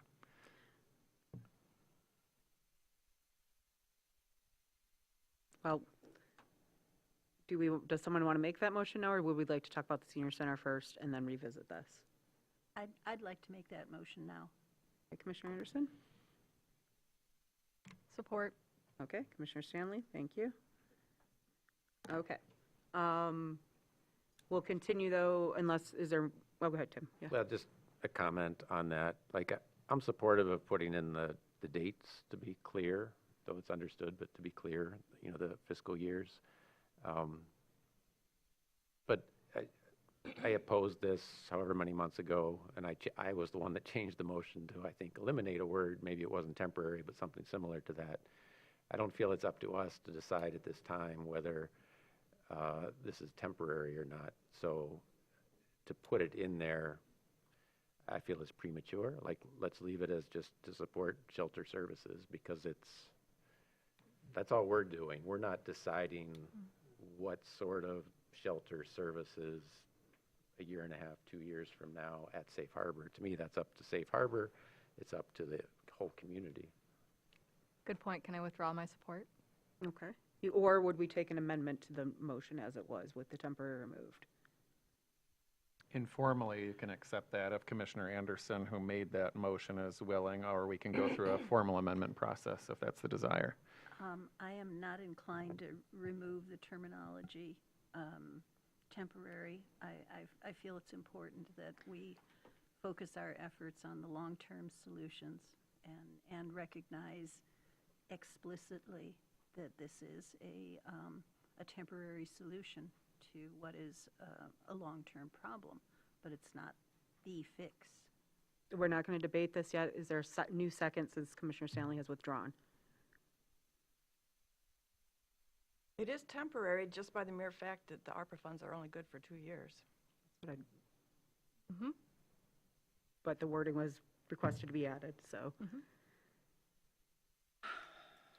Are you seconding the temporary, or are we? Oh, We don't have a second for the motion right now with the I can temporary second wording. my own amendment. No, it's not an amendment now. It was originally part of the motion. With that clarifying point, Commissioner Stanley has withdrawn her second. So the motion is out right now with a movement by Commissioner Anderson, but there is no second. So Well, either I there can- needs to be a If I second. can second it, then I will second it. Okay. With a second by Commissioner Shaw. And now that we have a motion, Yes. I move that we amend the motion to strike the word temporary. Support. Okay. Sorry, let me write this down. Well, Stanley. So we have to debate, we have to have that discussion now before we move forward with the Right. rest motion, correct? Okay. Commissioners would like to weigh in? Go ahead, Commissioner Warner. Yeah, I don't want to upset my English teachers. They're probably all dead anyhow, but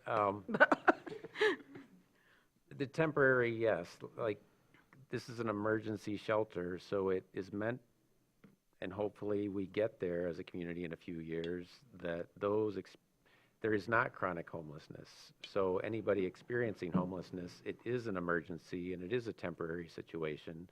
And with days, sometimes weeks, they'll be out of that temporary homelessness situation. So we're not altogether, like, homelessness will not be solved, but we as a community have said we're trying to solve chronic homelessness, which are the folks that have been homeless for years and years and years. So to me, yes, temporary has a place when we're trying to say that let's make homelessness temporary, but an emergency shelter will always be needed someplace. And so that's why I'm not comfortable putting the word temporary on the shelter services. If somehow the temporary was put on the time that people are experiencing homelessness, yes, but as far as on the services, that's why, I'm just not comfortable putting the word temporary on the services. Thank you, Commissioner Warner. Yep, Commissioner Yes. Treadwell. And I'll say that shelter implies temporary by default. If it was a permanent facility, housing people long-term, that would be housing. But support shelter services is literally as broad as we can word this. It doesn't have any stipulation for location. It doesn't have any stipulation for how long any individual person is going to be there. It doesn't have a stipulation for staffing levels. It just has stipulation that it will be for shelter services for the people that are experiencing homelessness right now, or that will be experiencing homelessness within the budget allocation period. Thank you. Any other comments from the commissioners on this amendment? Go ahead. Well, I'm obviously going to lose that. So I feel that there's resistance out there to creating a new location for Safe Harbor. On the other hand, there's a lot of positive energy for creating a new location for Safe Harbor. Traverse Connect sent a note, a letter a few months ago, also supporting a new location for Safe Harbor. That letter was sent to the city of Traverse City. It was not distributed to commissioners. It was given to me by someone from the Community Cares Coalition. I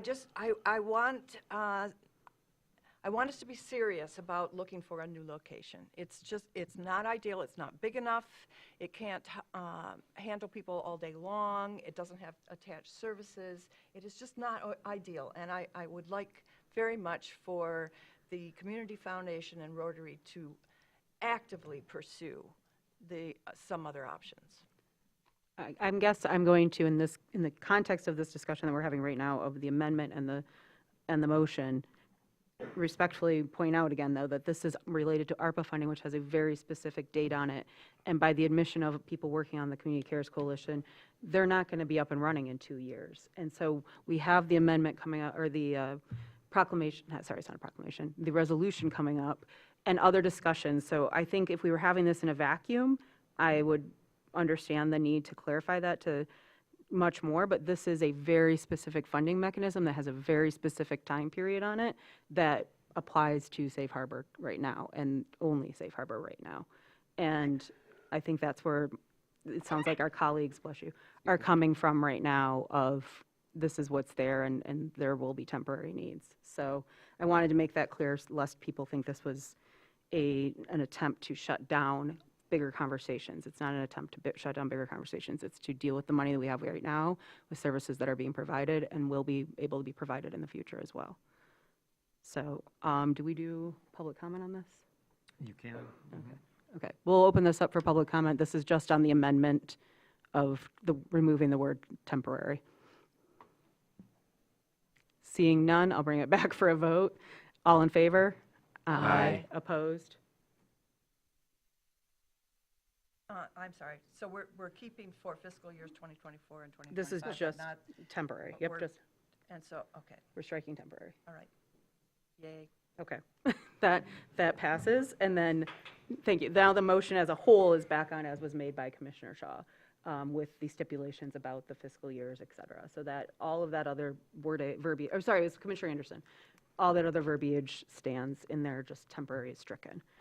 Okay, so now that we're back to that motion, I apologize, I've lost where we were. So is there further city commission comment on that? Okay. Seeing none, I'm going to open up for public comment. So this is on the, oh, sorry, actually, I'm sorry. I Are just we got going to to discuss senior center? I was just going to say, I'm going to pause that. We're going to move on to this as a two-parted motion. We're going to move on to a quick discussion, well, not quick, sorry. I know we don't have a formal presentation on the senior center building. This is another item that we have talked about for a few years now of where we'd like to allocate ARPA funding.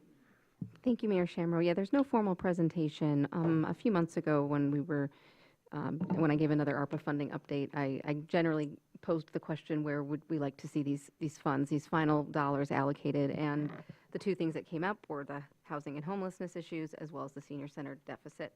So after Safe Harbor made this ask, we have a little over $192,000 left. And if that were to be applied to the senior center, it would reduce the current deficit of $512,000 approximately down to approximately $320,000. And I do believe a spreadsheet was sent out by the finance director today on that. So we will, the city commission will have to look for some other sources, whether it be general fund or other sources, to shore up that gap, but it reduces it further. And do we have questions or anything else about senior center at this time? My apologies for, yes, please go ahead. Well, I'll attempt to make the rest of the motion. Is that what this is considered now, the rest of? I think this is just, it was part of included. the original motion. Oh, it was included? Yeah. Yes. Oh, great. So we're Yes, having okay. discussion on this Great. full motion right now. So this has taken many years, as the community knows, the senior center effort. And private dollars have come in through Friends of the Senior Center, other sources, $7 million from the state in support of this. So lots of participation. My hope is, as we approve this tonight, hopefully, that there'll be opportunity here come spring with a ribbon cutting and everything else for the public to see the wonderful new facility and to have some sort of public fundraising effort like we do for so many things in this community.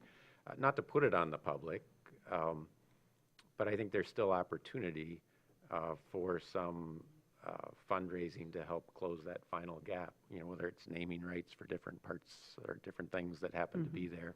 But I feel like partly because this has taken so long, that ask of the community to participate has kind of missed its opportunity. And I would concur with you, and I would also even say, I think when the $7 million came through from the state, which we are very grateful for, I think there was a perception that there was no more funding gap, and there is. And so the Friends of the Senior Center are still out there. They can take any kind of private donations. So if people even want to help before they see the beautiful building in the spring, there are many great people, including former Mayor Jim Carruthers, working on this initiative. So please feel free to reach out to the Friends of the Senior Center if you have some goodwill and want to give towards that, or know of any organizations that have just the thing that they might want to apply to or reach out to, that sometimes governmental bodies can't reach out and apply for certain funding that nonprofits can. So I'm with Commissioner Warner. Let's keep the momentum going and fill that gap up too. Any other comments from other commissioners on this? Okay.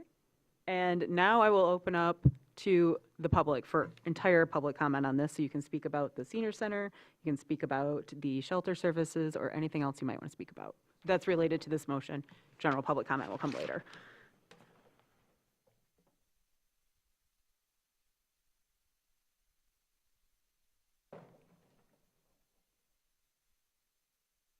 Thank you, everyone, for lining up. For those at home watching that might not see, we're going to wait a minute and let people queue up here.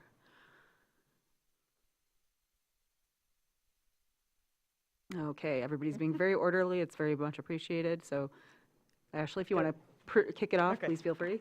Thanks. My name is Ashley Halliday-Schmann, and I am the director of the Northwest Michigan Coalition to End Homelessness. Thanks for the opportunity tonight to speak about this and to really express the need for funding a year-round homeless shelter in our community. As Sakura and Steve mentioned, it's urgent. The need is now. There is a great organization that has been a steadfast partner in filling this gap for emergency shelter, which is Safe Harbor, demonstrating a commitment to solution-focused approaches. Communities that invest in both emergency shelter and housing consistently make measurable progress in reducing homelessness. I think Commissioner Stanley said this earlier. We're now in a both-and scenario. We're not a community right now that can invest only in shelter or only in housing. We need to do both at the same time. That's where we're at in the crisis. So scaling up emergency shelter and expanding housing solutions like permanent supportive housing are the strategies that will help us cross the finish line. These are proven to move people from crisis to stability, and our coalition and partners are making progress in these areas, but more is needed. So like Sakura mentioned, our coalition partners are housing folks every single day. Since April, it's well over 120. I gave Liz for the memo, it was like 112, but that was only a month. I mean, that was 1 month ago, and so we added more numbers. So we're consistently doing this, but like I said, if the movement is to end unsheltered homelessness, we need shelter beds. So thank you. Thank you. Good evening, Commissioners. John Stimson with Homestretch. You talk about funding gaps. We have gaps all over our organization. We have a chart every year that we post, give to our directors. We could come to this body and ask for money. ARPA dollars did help us in the city of Frankfurt. The county didn't give us any funding on our Carver Street project. We thought maybe at some point we would be able to fund that. In fact, we were able to fill that gap.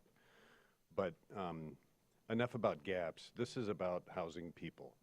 And this group has been transparent. They've given us a good detailed budget, where they're headed, what they want to do with the money. They've focused on trying to raise dollars incrementally. So I know that if you pass this tonight, that will then enable them to parlay those dollars into additional funding. So it's not just a one-stop shop. It's going to continue, but your help would really help along the way. So please support this. Thank you. Thank you. Hi, Darcy Pickren, Center Road, former city resident for 27 years in Central Neighborhood. With all due respect, I'd just like to have you look at this from a different approach. I think that the alleged fix for ending homelessness is a little bit backwards. We have an addiction problem in this community. It's not a homeless problem, it's an addiction problem. Even mental illness, we typically find most people have a big problem with addiction. And I would ask the commission to please look at what the county's doing, look what the city's doing, also what law enforcement is doing, Munson, CMH, ATS, look at public input, private input, parochial input, TCAPS, GTACs. I mean, we as a community can solve this. We need $1.1 million to help 68 or 70 people at Safe Harbor. I'm in the Pines. I'm in the jail. I'm in recovery homes. I just had one of my guys who I was mentoring, ran into him at the store today, and he gave me his 1-year PIN. We are helping people through Keys to Freedom, which is where I'm at. I was also with BDAI, and we have funding coming in. They're helping people. We're putting them in housing. Our money's going directly to the homeless. We're creating a homeless problem. It's an addiction problem, and I'd really like to have all stakeholders, primary, secondary, QRT, I'm working with them. And I just think that you have to take a look at this in a different way. We have to collaborate and come up with, I think the commission said one of their meetings, that we have to have a solid, definite policy about spending this money. It's just going out here and there and everywhere. I'm so confused I can't keep it all straight. There's hundreds of thousands of dollars going to 68 people at Safe Harbor, and there's 20 in the Pines. I've been trying to close the Pines since April, and I know the people. And you know, and then we've got a tax, and we've got things going on that people they don't even know. I see their faces. I know them individually. I talk to them. And please, I don't have a fancy PowerPoint, but we are going to be in front of the commission in the upcoming months so that we can have a presentation. We have people in this community that give like crazy, and I just think that, and I really appreciate everyone. I think what they're doing is amazing, but we have to look at why. Why do we have this going on? And I talked to people from Nicaragua, from Florida, from Texas. Ms. They were Pickren, from all thank over you the for your state, but comments. Thank you you. so much. Thank you, thank you. Hello, my name is Araya Nesti. I want to remove my mask actually so you can see my face, because I want you to look upon the face of somebody who was homeless for over 10 years, and I'm only 20. So I don't want to hear about, we just need to make it short-term solutions. Because yeah, a short-term solution would have helped me in the beginning, but I'm still living with long-term effects of being homeless for that long. And I want you to know that I blame people like you for letting me live in that situation for so long as a child. Because there was no reason that I had to live like that, and there's no reason that my health has to suffer because of that, and there is no reason that you should sit in front of me and tell me that we're going to come up with short-term solutions, because I have to live with those effects for the rest of my life. And how are you not going to go home and feel the shame and say, it's short-term, we just need to push them out, we need to do different things, we need to get them out of here? Do you not feel ashamed? I'm 20 years old. I have starved for days. I've watched people overdose. And it's not because I'm a lazy person. I am a healthcare worker. I have brought people back to life. So I don't want to sit and hear you say that there are just short-term solutions, because I, honest to God, believe that I am owed support for the rest of my life for what I have endured and because of what has failed me. Because at no point was that my fault, and I don't believe that homelessness is anybody's fault. So I don't want to see temporary housing. I want to see permanent solutions, and I want to see permanent support. Thank you. Thank you.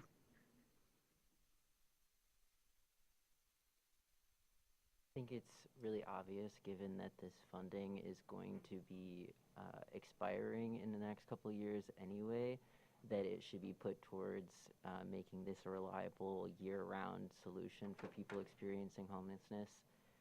And for those who have concerns about what causes homelessness and whether or not that be addiction or mental health, I would just like to point out that it is increasing in, not hard. I would say that it's impossible to effectively treat things like addiction problems and mental health problems when you don't have permanent housing. If you're sleeping outside, you can't really address those problems. So I don't really think that there's any reason why this money shouldn't be applied to Safe Harbor. So, thanks. Excuse me, only if you're willing, you can decline. Would you provide your name? Thanks. Okay. So yeah, I think obviously the money should go to Safe Harbor, but I noticed something concerning Ms. Shaw said. Step one's removing people from the Pines. That is really disheartening. Without a plan, like a long-term plan for housing, permanent housing for people, y'all should really think about this. Like, especially I know tonight y'all are going to talk about ordinances that are going to be used against people.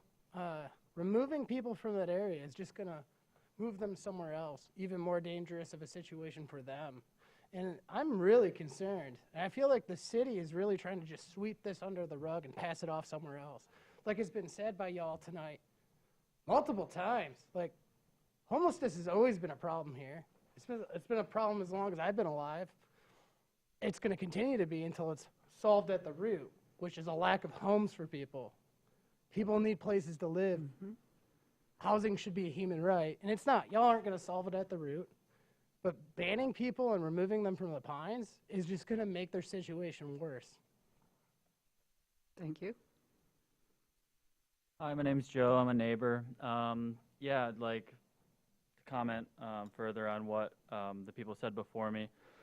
I think like a lot of the times there's like this rhetoric of like why people are experiencing homelessness, and they have like these ideas of why people are experiencing this, and like they just don't even like see what's like right in front of them, and it's like the name of what's going on is literally homeless. They don't have a home, and I think like a lot of times people are putting a lot of ideas and speculation onto like addiction is causing this, mental illness is causing this, when I really argue that it is the other way around. And going off of what Heather Shaw said is like really disturbing. The fact that you think that the first step in all of this is removing people from the Pines, like again, is really disturbing. Like where are those people supposed to go, and what are they supposed to do? Like I just don't really understand kicking people off a piece of land where they really do no harm to anyone in this city, except like the rich people want to complain about the way that the place looks, and it just doesn't fit with their ideals. It's just really disturbing to think that like you can just say that that's like the first step in a solution. It's not the first step in a solution. It's like it's going to harm people to make that the first step. So yeah, I just want to like put that in y'all's heads, because I think it's just like really disturbing and really disgusting the way that we're going about this. This city's going about it. Yeah. I just also want you all to think about like how good you all have it when you go home tonight. Feel like your houses and your homes and your family and the heat you have and the stuff that you have. This temporary housing doesn't allow for any of that really. They don't get to keep stuff. They don't keep their things. They don't have any autonomy when it comes to temporary housing. So again, just like think about that as you walk down this path, because it really says a lot. So thank you. Thank you. Yep, no name. So yeah, I think we talk about like shelters. It's obvious that we need shelters. Obvious that we need housing. I think it's crazy that this city commissioner board has been supposedly working on this issue for a while and seemingly getting nowhere. Maybe it's people like Heather, she doesn't want us taking up the green space or whatever it is. But Yeah, I mean, this is largely a problem of society's doing. I mean, until housing is a human right and, we get rid of the for-profit motive in housing, it's no longer seen as an investment venue or revenue for people. It's no longer passive income. We have a huge problem with STRs in this county. Not sure you guys know, but there's also a 12% vacancy in this city. So it's like, on one hand, we're told there's a shortage of housing, but, there's plenty of housing. It's just, what are we doing with it? Whose house is it? Is it that third, fourth home from, someone who lives in Chicago or whatever? They got a nice little rental up here. And I think, like, you all on this board, people here, like, you obviously don't want to serve the people in the Pines. You don't care about that community. Or else you would have, some of them in on this discussion. They would be on your community coalition. I know that you all have denied people from the community, activists and other organizers, the right to participate. You're refusing the people the right to participate in their own liberation, and they deserve that right. And yeah, I mean, I think it's sad, it's pathetic. I think these problems are probably going to get worse over the next several years because I mean, we all feel the struggle, like living paycheck to paycheck. It never ends for some of us, so like we're just one fucking mistake or anything. No profanity. That's a rule of speaking tonight. All right, so yeah, you're just one mistake or, a deer on the way to work from complete destitution. And the people that, the city is supposed to look out for us. What is your job if it's not providing for us?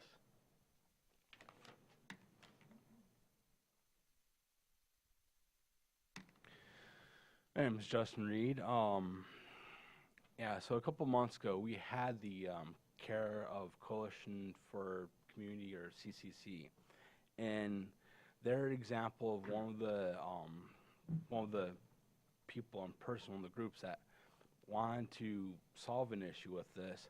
However, like them, they're proposing something outside of Traverse City, which is in Garfield Township.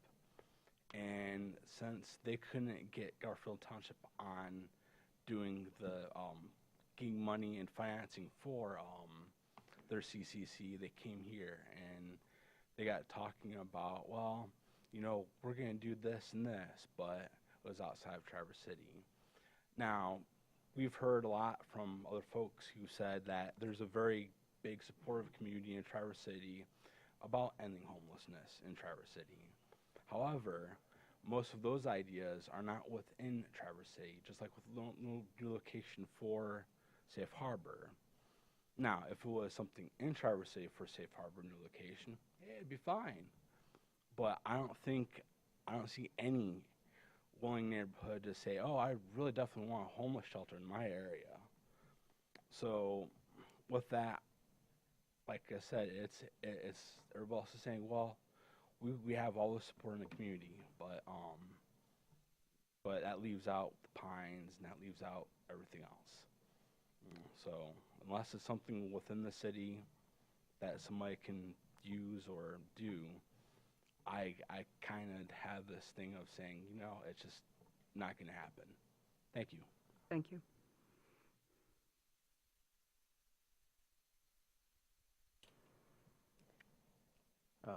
Kevin Summers, 375 Brook Drive, Traverse City, but Garfield Township. Public comment makes me pretty nervous, and this one particularly because I get to float between two worlds.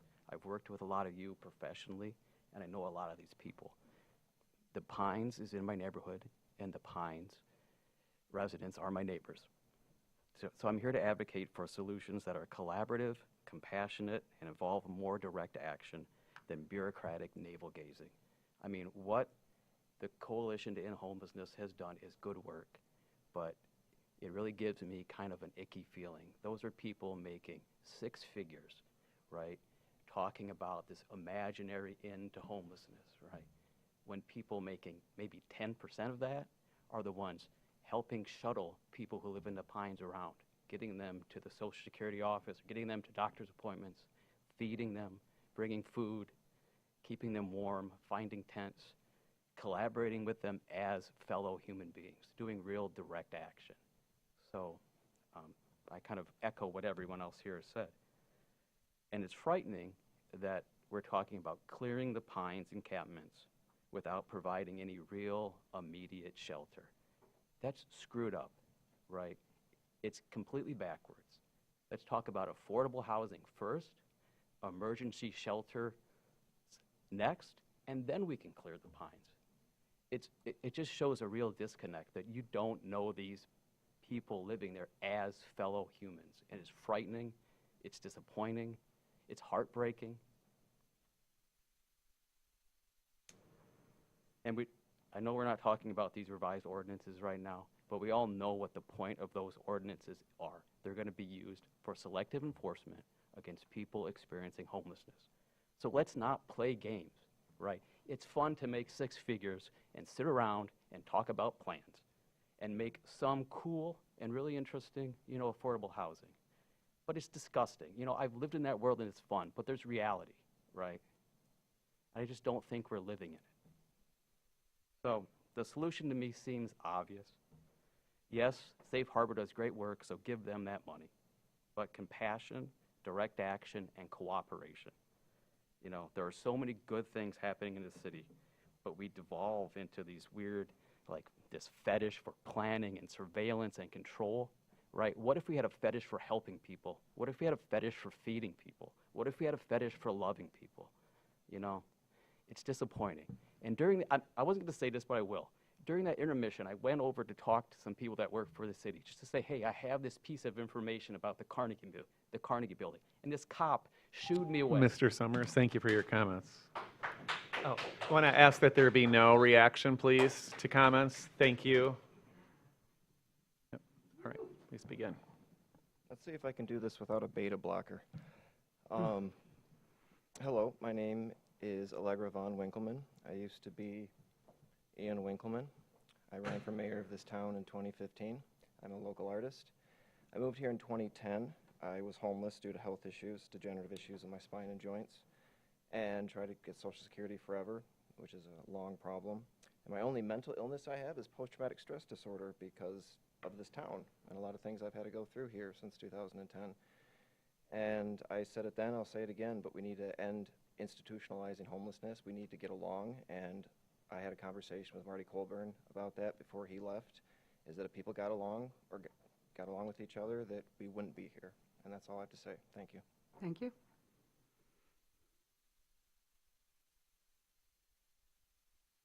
Hi. Sorry, I'm losing my voice. So, Kara Gelvin, 439 Webster Street.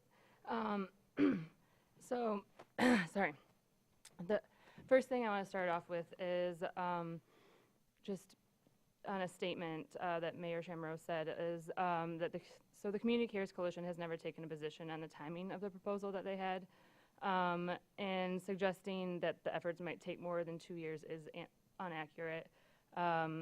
And as a representative of the CCC, I respectfully request that be struck from the public record. We remain committed to transparent and constructive dialogue with all our stakeholders. And so just addressing some of the, I guess, the feelings that I'm picking up on the room is that Heather's comments I didn't really take as the first step is to remove people from the Pines. To me, that was, we acknowledge there's a problem large enough that those people need somewhere safer to go.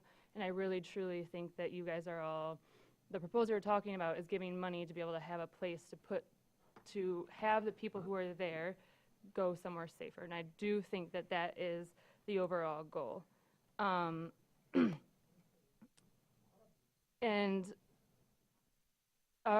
as a CCC, our goal too is acknowledging that what Safe Harbor has now is not large enough to provide evidence-based practices that could best help homelessness long term. And that is why the $250,000, it really could be used well to help facilitate creating something that is that is the permanent solution, that is larger, that can do all these add-on services. And then personally, I do question financially committing, or even legality of financially committing money to Safe Harbor being 24/7. That is right now, as is, their SLUP is not allowable use. That's not an allowed use. They don't have the SLUP to be doing it. So awarding them the money at this point just doesn't seem like it's should be allowed.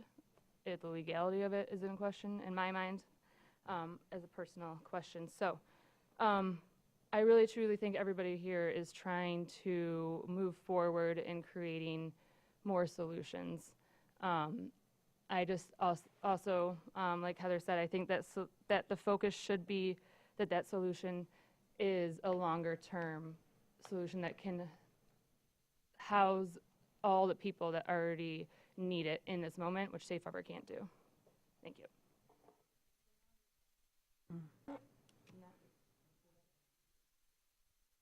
Is there any other public comment on this item?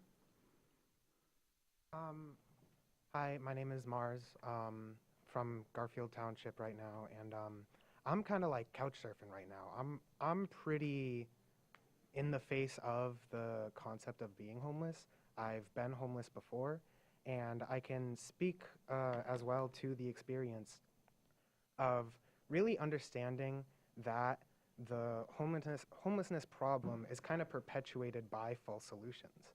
And there's, like someone mentioned, there's 12% vacancy in Traverse City that could be used to house people, and that doesn't even include all of the unused buildings that aren't officially designated as housing. Like in the Traverse City Commons, there's all those buildings that could be fixed up and used for housing, and instead we're looking at evicting people from the place where they feel, basically the only place where they have any autonomy at the moment. I've talked with a lot of people from the Pines, and they're not happy about that. And there are people who are trying to say that it's the best for them, but even they understand that. And I think we should be listening to the people who are actually in the situation. And one of the most important things for that is something like a 24/7 facility for them to go to.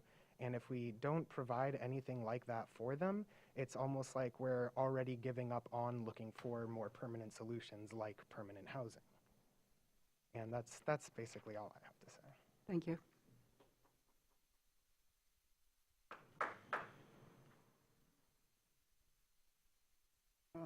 Yes, as a person who's been out in the Pines since spring, I don't know, Safe Harbor, shelters might all be excellent. I don't know what the right answer is if there was enough room for everyone. But there not being enough room, like, and I don't know, I'm bothered because there's been an obvious push to clear out the pines, like scatter them around and make them go hide in different spots around these there, like, you know, a lot of people are a mess there, but at least there's a small community there, people that look after each other to some degree, instead of just all go hide in the woods separately. Thank you. Thank you.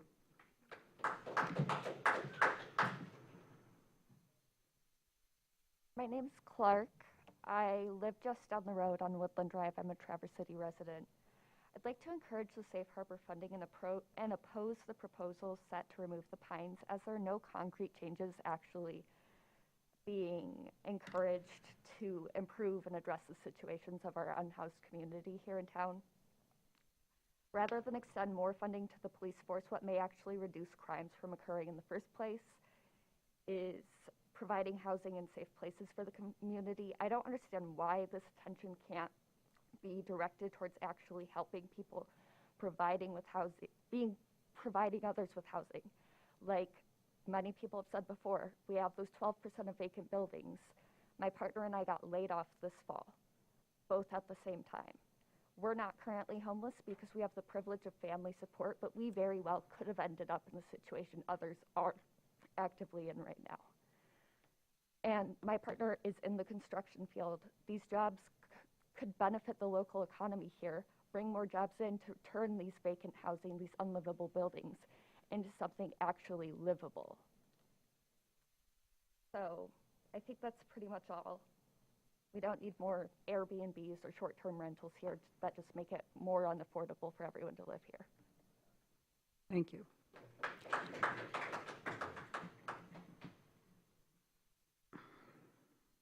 Hello, Commissioners.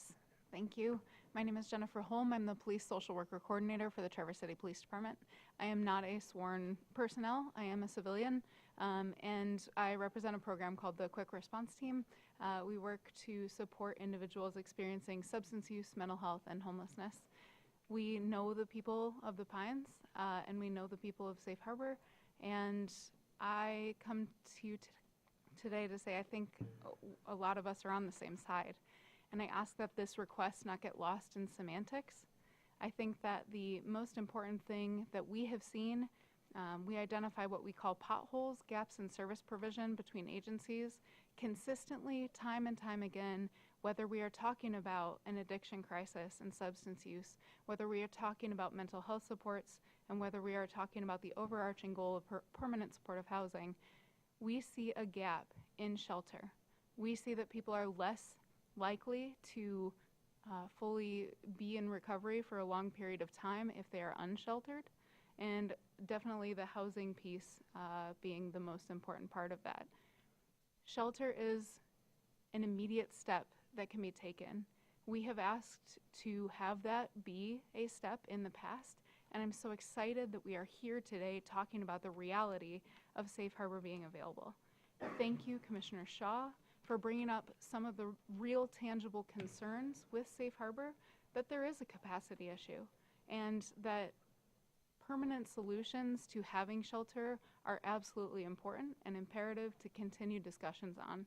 But the action today is Safe Harbor being year-round for the duration of the ARPA funds will make a huge impact to providing a space for people to be year-round so that we do not have people who are using wheelchairs in the Pines in the summer months, and that there is a shelter available in our community.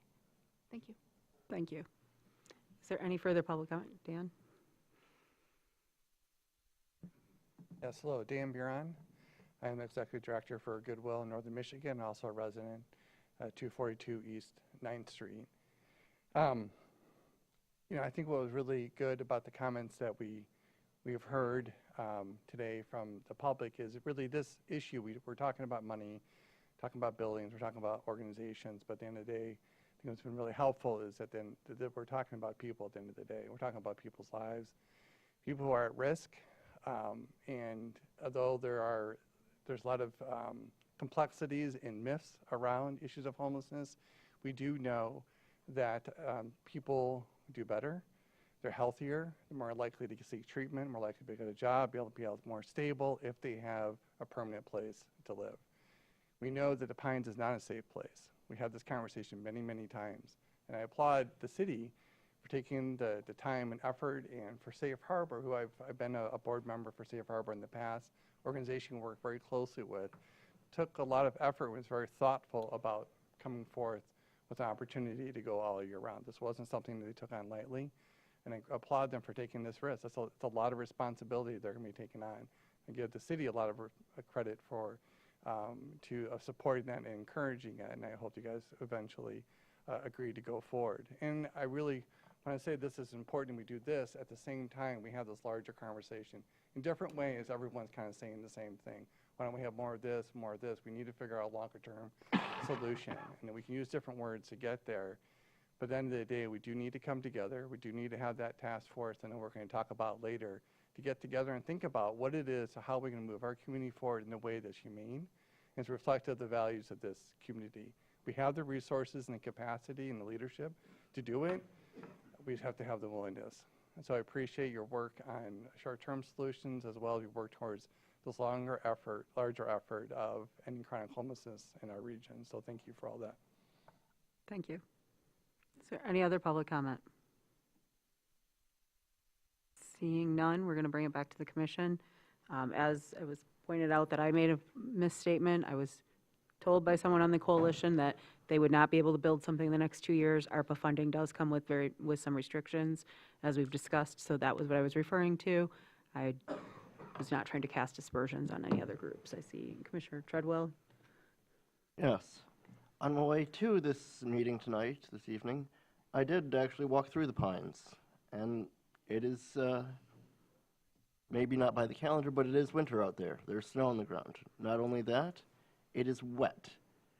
If you're camping, whether by choice or by need in the winter, if there's snow on the ground and the temperatures are below freezing, it is much more survivable. But the weather that we have right now, that we have for the foreseeable future, is dangerous. When you have rain or temperatures that regularly get above freezing when there's snow on the ground, depending on how waterproof your tent is, all your belongings might get soaked. Clothing can very easily get soaked just through the act of walking through the woods, and you don't have a way to dry that. At that temperatures, in that situation, hypothermia exposure and other safety risks are an acute harm. Is Safe Harbor in its current iteration the ultimate solution? No, but this proposal, this allocation for support shelter services is very broad and leaves a lot of opportunities on the table for what that can look like and how that happens and how discussions continue to unfold over the next 2 years, and more funding from the city, from townships, from the federal and state governments may become available for future opportunities. As I've said before, I myself was homeless roughly a decade ago. And to be honest, I did struggle with addiction issues during the time I experienced homelessness. Was it illegal drugs? No, but it was still drugs. It was caffeine. Mm-hmm. If I didn't have my coffee, preferably hot, each morning I could not functionally start the day. I am still that way. It is, by any medical criteria, a drug addiction.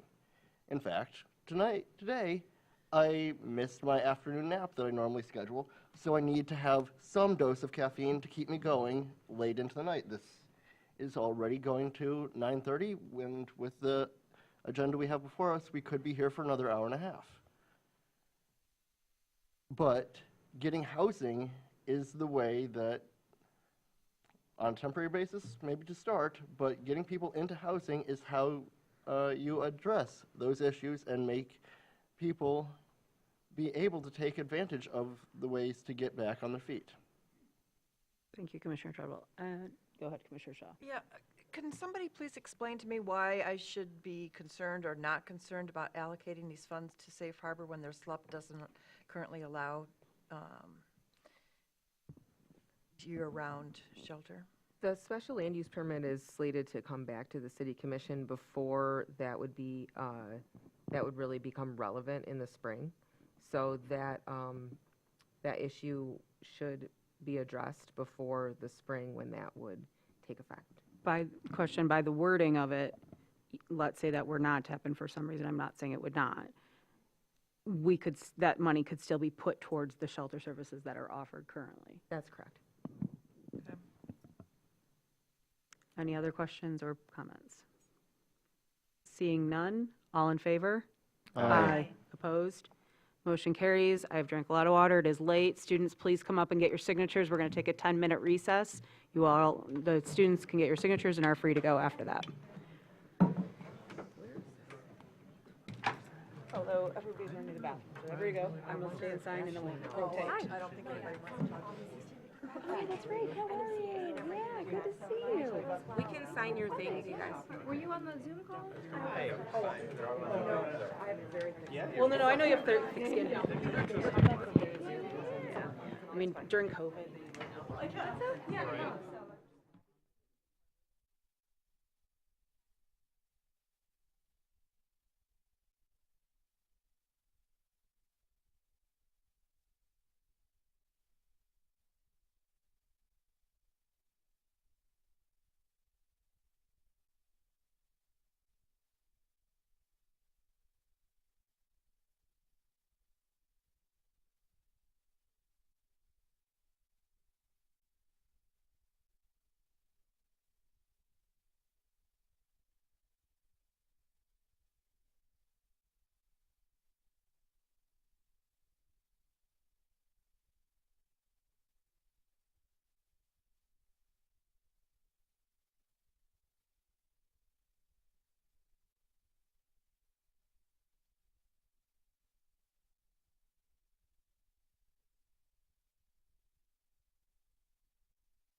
Yeah. Yeah, we should eat together.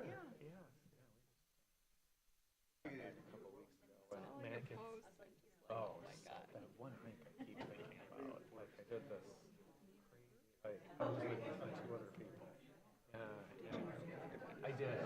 Yes. And they're the ones. This is the 2-minute warning to commissioners and the general public.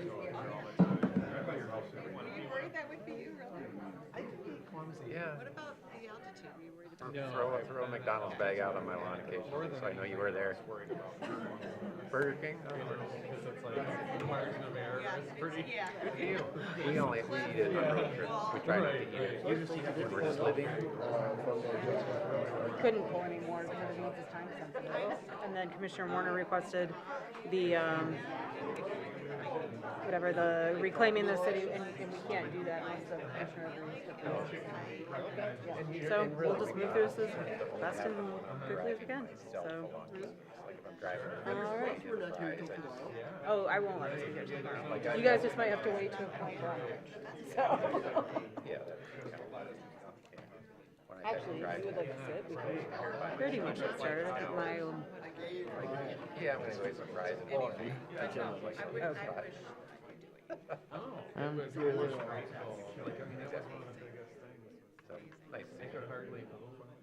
Hey, neighbor.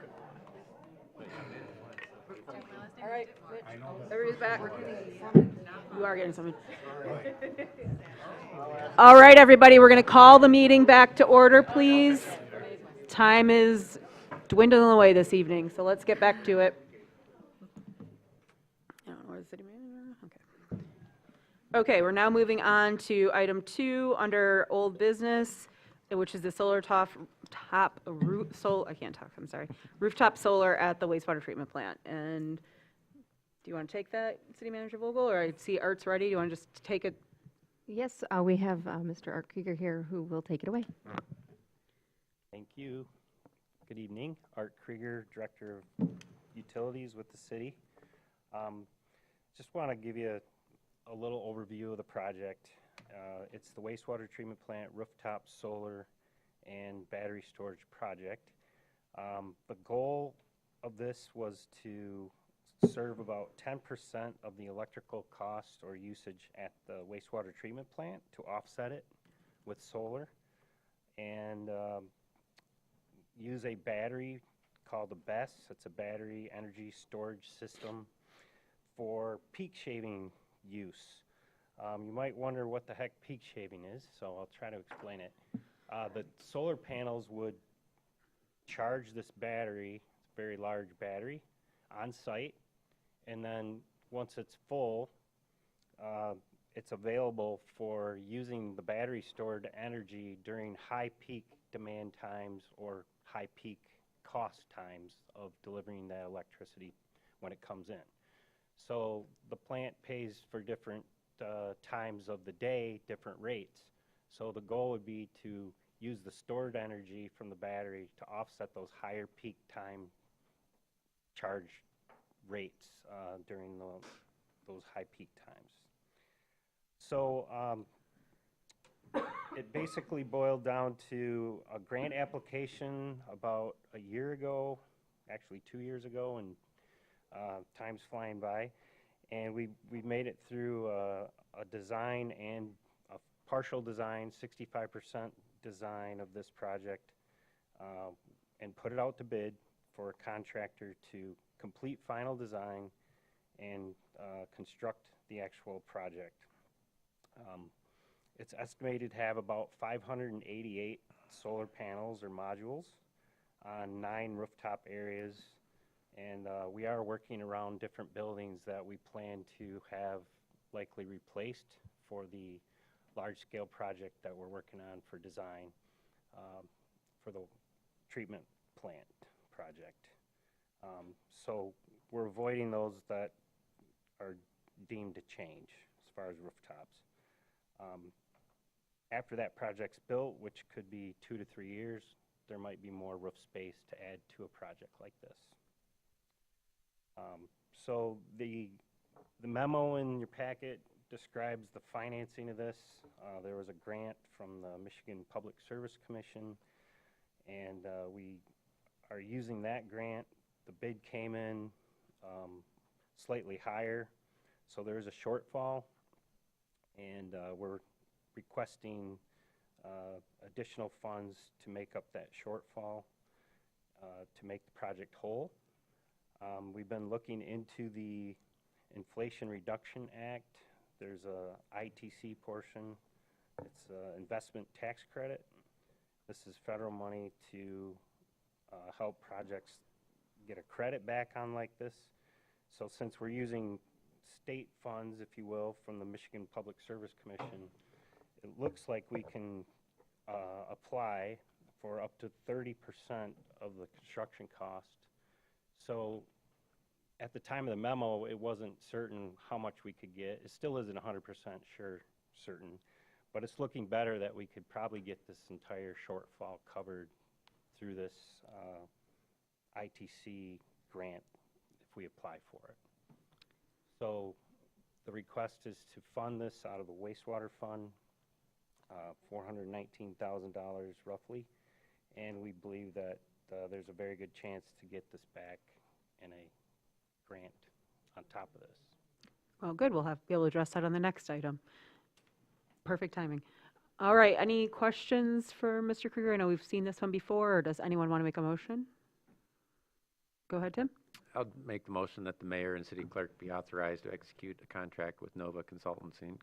in an amount not to exceed $1,847,126, $1,759,168 plus a 5% contingency. Such contract subject as to its substance by the city manager and its form by the city attorney, with funds therefore available in the MPSC Grant Fund and Sewer Fund 590.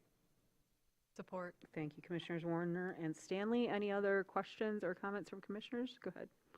Just a comment. I don't know whether there's any flexibility, and as this moves forward and working with Jacobs and Nova, but the battery energy storage system is the most intriguing part to the Light and Power, I'll just say entity, or expressed in the past. I can't speak for Light and Power today, but that was really intriguing because, yeah, solar panels, that's great, but battery storage, that's kind of something new and something that can be learned from.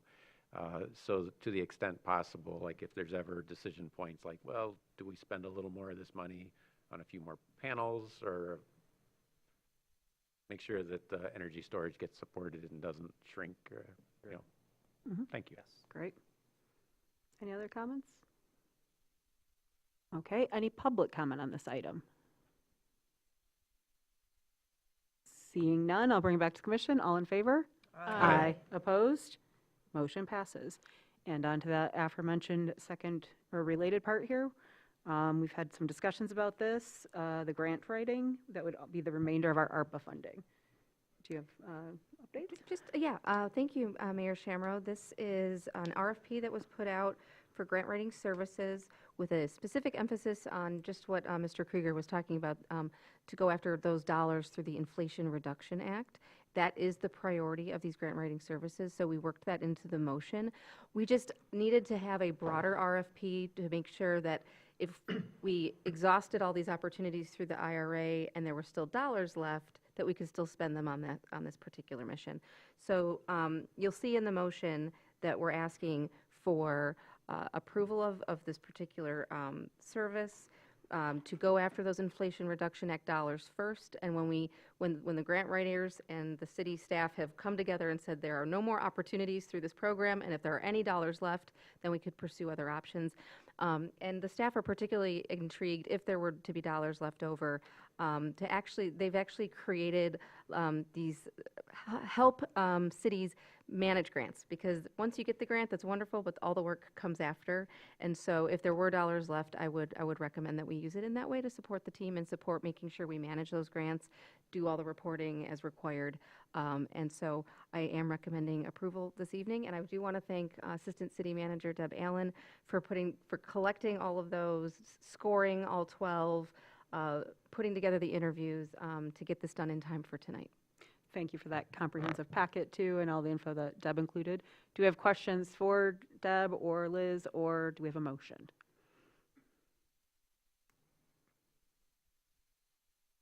Bueller? I'll make the motion. Thank you, Commissioner Anderson. That the mayor and city clerk execute an agreement with LSI Business Development, Inc. in the amount not to exceed $58,478.95 for grant writing services, with such agreement subject to approval as to its substance by the city manager and its form by the city attorney, with funds available in the ARPA Fund 285, with the agreement to articulate that these dollars shall be used exclusively to pursue Inflation Reduction Act funding that will help move Traverse City toward carbon neutrality and may not be used for any other purpose until such opportunities have been exhausted as determined by the city manager. Thank you. I'll second that. Thank you, Commissioner Shaw. Any other discussion on this item? Seeing none, any public comment on this item? Seeing none, I'll bring it back to the commission. All in favor? Aye. Opposed? Motion passes. Thank you, everyone, for that. We can now have not allocated, but whatever the proper word is, all of our ARPA funding, so we have that taken care of. It's all committed. Committed, thank you. Yes. That was what I was trying to think of. Okay, moving on to new business. Adoption of a resolution declaring commission support for the 2028 goal of permanent housing. And I know, Commissioner Warner, you brought this forward, so would you like to speak on it first? Sure, and I know my name's attached to it, and the Record Eagle had me in the paper, but the only thing I really have to do with, I'm supportive of this, but the only thing I have to do with this is that I was impatient, so I asked for it to be on the agenda, but anybody up here could have asked for it to be on the agenda. But the actual drafting of the resolution was the city manager working with community partners. But I just felt like it was time for us to discuss, hey, do we want to be part of that with this particular item? The 2028 goal had been in front of us several months ago, so we've heard about it, we were aware of it. I think we all kind of nodded along when it was in front of us, but I felt like for the public and for ourselves, it was important to have the opportunity to say whether we're ready to sign on in an aspirational way. So that's all. Nope, thank you for that, Commissioner Warner. And as you mentioned, I appreciate that because we were nodding along and we do support the multifaceted efforts, and having a document like this not only helps for us, but for future commissions too, to see where we were at with it. Any other questions or comments of Commissioner Warner or staff? Go ahead. Just one thing. I was struck by somebody tonight, a comment that came from some young person, that homelessness is perpetuated by false solutions. I thought that was great. You know, a temporary shelter that closes down during the day and often is not open in the summertime is one of those false solutions. Permanent supportive housing is a genuine solution, and I fully support this resolution. Go ahead, Commissioner Anderson. Just to second that and to say that I am supporting this, I believe that everything that I have heard from our local subject matter experts, as well as reading and research, is that permanent supportive housing has the highest success rate in terms of positive long-term outcomes, that it's the whole enchilada. It is not merely housing, but it is the housing plus services plus connections that will help people to make long-term change in their lives. And I can't see how we could not make that a priority. And so I'm proud to support this resolution. Absolutely, Commissioner Anderson. And I realize at the hour, with the hour, forgive me, we're discussing this, but we don't have a motion. So if somebody would like to make a motion too, I would accept that. I'll make a motion that the recommendation, I'll make a motion that the resolution supporting the Northwest Michigan Coalition to End Homelessness's effort to end chronic homelessness through permanent supportive housing be adopted. Support. Thank you. Commissioner Stanley and Commissioner Treadwell. Is there any other comments from the commission at this time? Go ahead, Commissioner Stanley. I'm very glad that we have this target. We have we are a community that has the resources. I know that the coalition has worked hard to involve the voices of people with lived experiences, and I want to recognize that that we need more of that as we move forward. And supportive housing is something that we obviously the city, we have some, we need more. My first job out of college, longer ago than I would like to admit, was as an AmeriCorps volunteer at a housing nonprofit in Kalamazoo that was based in a single-room occupancy supportive housing high-rise in downtown Kalamazoo. This is something that works. This is known to be the best practice to help people who are chronically homeless, and I think putting our will behind this as the elected body demonstrates our commitment to our unsheltered neighbors, and they are our neighbors. Thank you. I agree with all the sentiment up here. Any other commissioners? Seeing none, I will open it for public comment. I believe we have somebody already waiting. Hi, my name is Christy Minervini. I live at 930 Red Drive. I'm a city business owner. Before heading out to the meeting this evening, I did a little research and found that it's been 9 years since the City Commission adopted a resolution in support of the Human Rights Commission Homeless Bill of Rights. And I reread that, and while I was very proud of that document and had a little hand in it, in the creation of it, it was really written in a way that we were humanizing and giving more respect and dignity to people experiencing homelessness. This, I think, is real action. I'm hoping for action on the heels of this resolution. I did want to, there's been a few comments made tonight about Safe Harbor not being a quote-unquote like permanent solution, or somehow that, that their capacity isn't great enough and so forth. I really want to remind you what Ashley said earlier this evening in terms of how many folks have been put into housing or who have found housing this year, 120.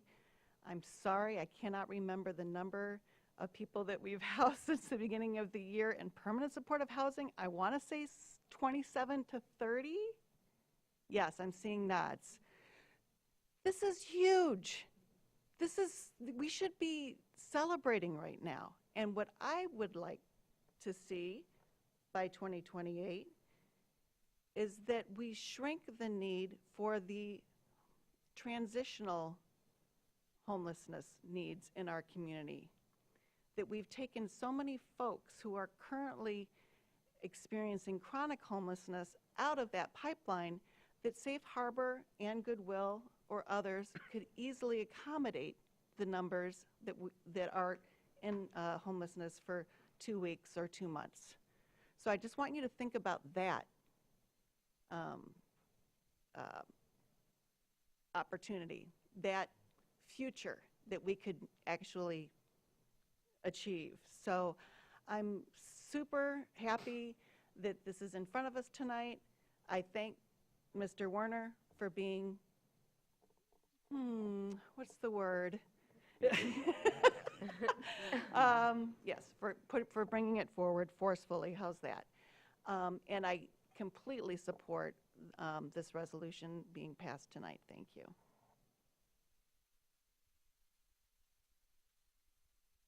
Kevin Summers, 3785 Brook Drive, Traverse City, Garfield Township. It's a nice resolution. It says, you know, that permanent supportive housing is what ends homelessness, right, or ends chronic homelessness, or whatever language you use. But in the resolved section, there's literally no measurable metric, right? We'll support, we'll you know, do whatever. What does it say? It says that we'll explore, support, you know, promote, right? So it's another imaginary solution created by a bunch of six-figure, you know, nonprofit industrial complex employees sitting around a table. Like, How do you know if you succeed in this? 1 year from now, 2 years from now, 3 years from now? When we wrote that resolution for clean energy, there is a measurable goal in it, right? There's no measurable goal in this.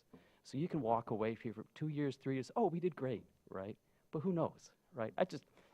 That is just a pet peeve of mine. This is a poorly written resolution because there's no accountable measure in it, right? So you're gonna, what, you're gonna educate people? Super, right? How many housing units are you gonna build, right? What's really gonna happen?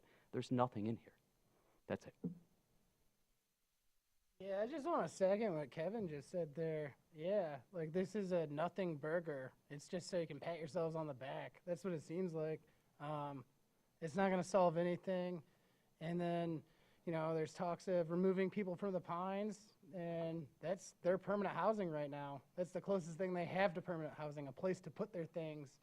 Like was said by someone earlier about when you go home tonight and you see all your things at home, think about that's your space to put those things. And these people in the Pines need a space to put their things. I give people rides all the time in the Pines, several times a day. Many of them have jobs because of the lack of affordable housing. Maybe that's a real resolution that y'all could come up with maybe this next year without, like, I don't know, like a plan to make a plan and this good pie in the sky. Well, let's pat ourselves on the back. We're gonna make it a goal to make housing permanent.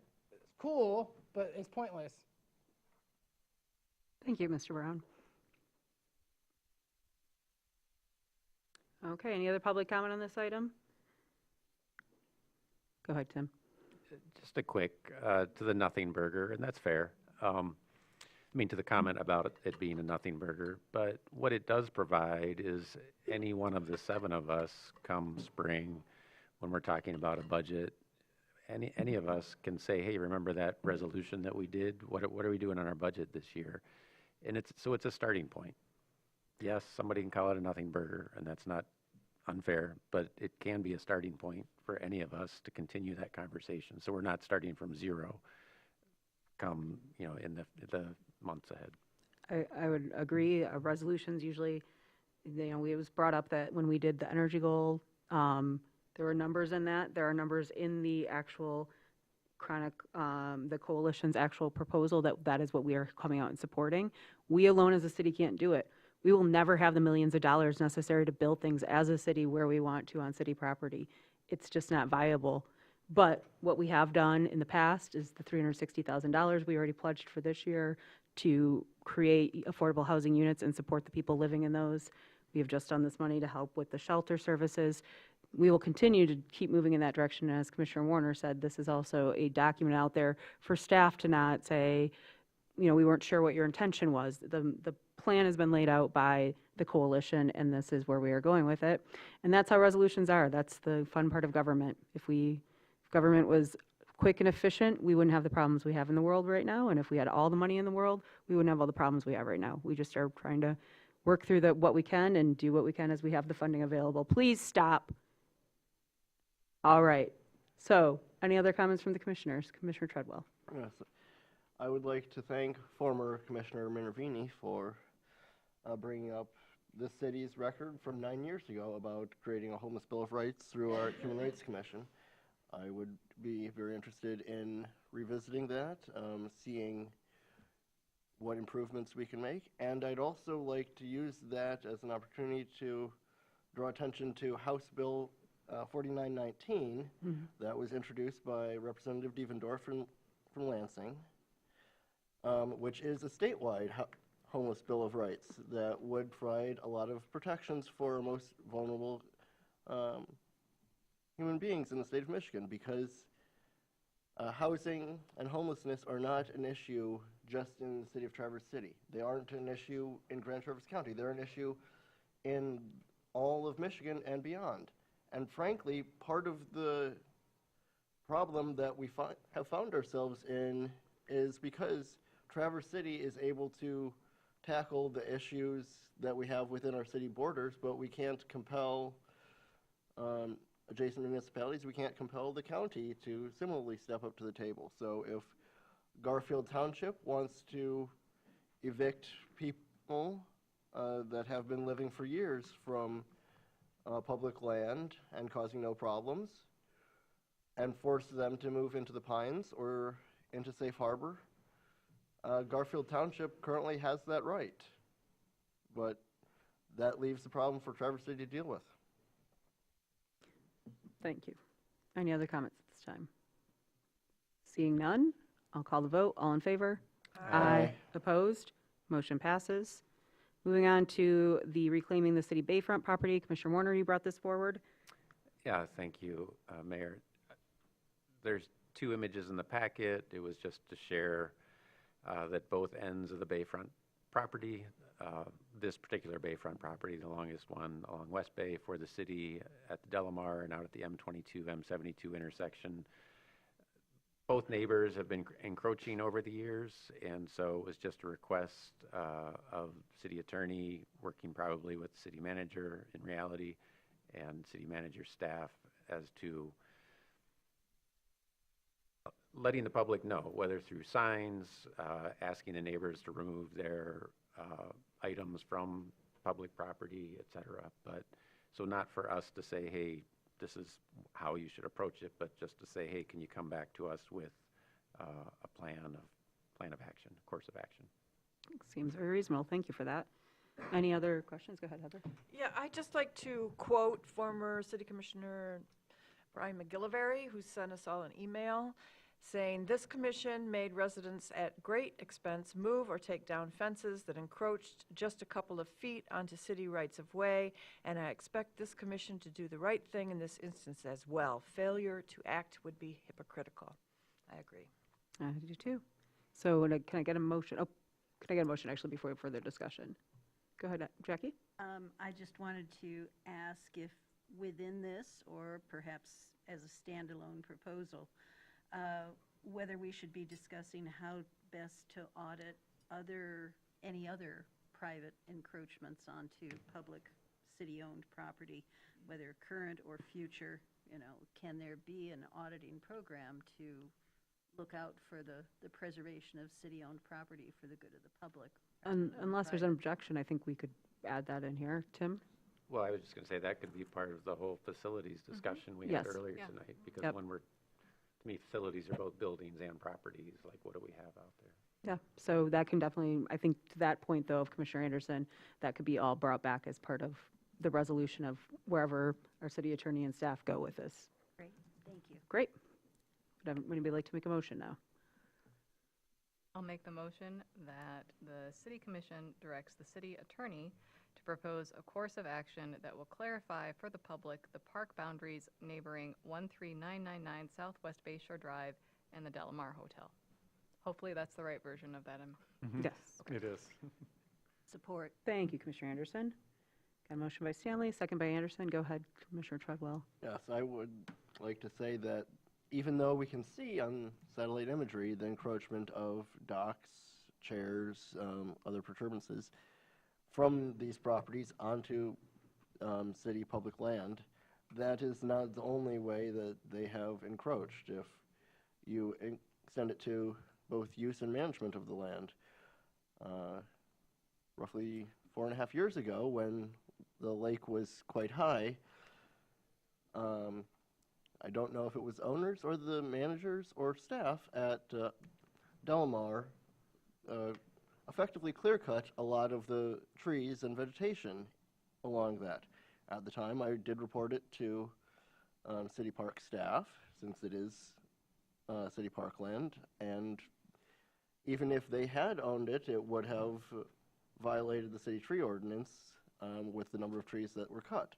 To my knowledge, I received no follow-up email, nor did I see that go anywhere. So I would be very interested in us keeping a more careful eye on what happens with our public lands. Very good point. With that, is there any public comment on this item? Seeing none, I'll bring it back to the commission. All in favor? Aye. Opposed? Motion passes. Okay, now we're into the introduction of safety plan ordinances. I'll hand it off to city manager, but I know that this will be Chief Richmond's presentation for us. Yes, thank you, Mayor Shamro. Yes, Chief Richmond, as a part of the safety plan, has proposed 3 ordinance amendments that would help implement the safety plan. that he presented at the September 16th, 2024 Commission meeting. He is here tonight to answer any questions. The first one is a public consumption ordinance, which could assist in addressing alcohol-related behavior. Then there is a suggested prowling ordinance that would address issues of intrusions onto private property, and then a loitering ordinance, which would assist in dispersing gatherings that become concerning. I would respectfully ask the chief to come up, and if the commissioners could ask the questions of him, or we also have our city attorney to answer any legal questions. Well, because it has been a few weeks and we've got a different audience always as watching at home and here, can you kind of do a summary of where, you presented it last time, of where your intentions are for these new ordinances? Yeah, so good evening again. Matt Richmond, Chief of Police. I'm here tonight to ask for the approval of the 3 ordinances brought to your attention during the September 16th Commission meeting.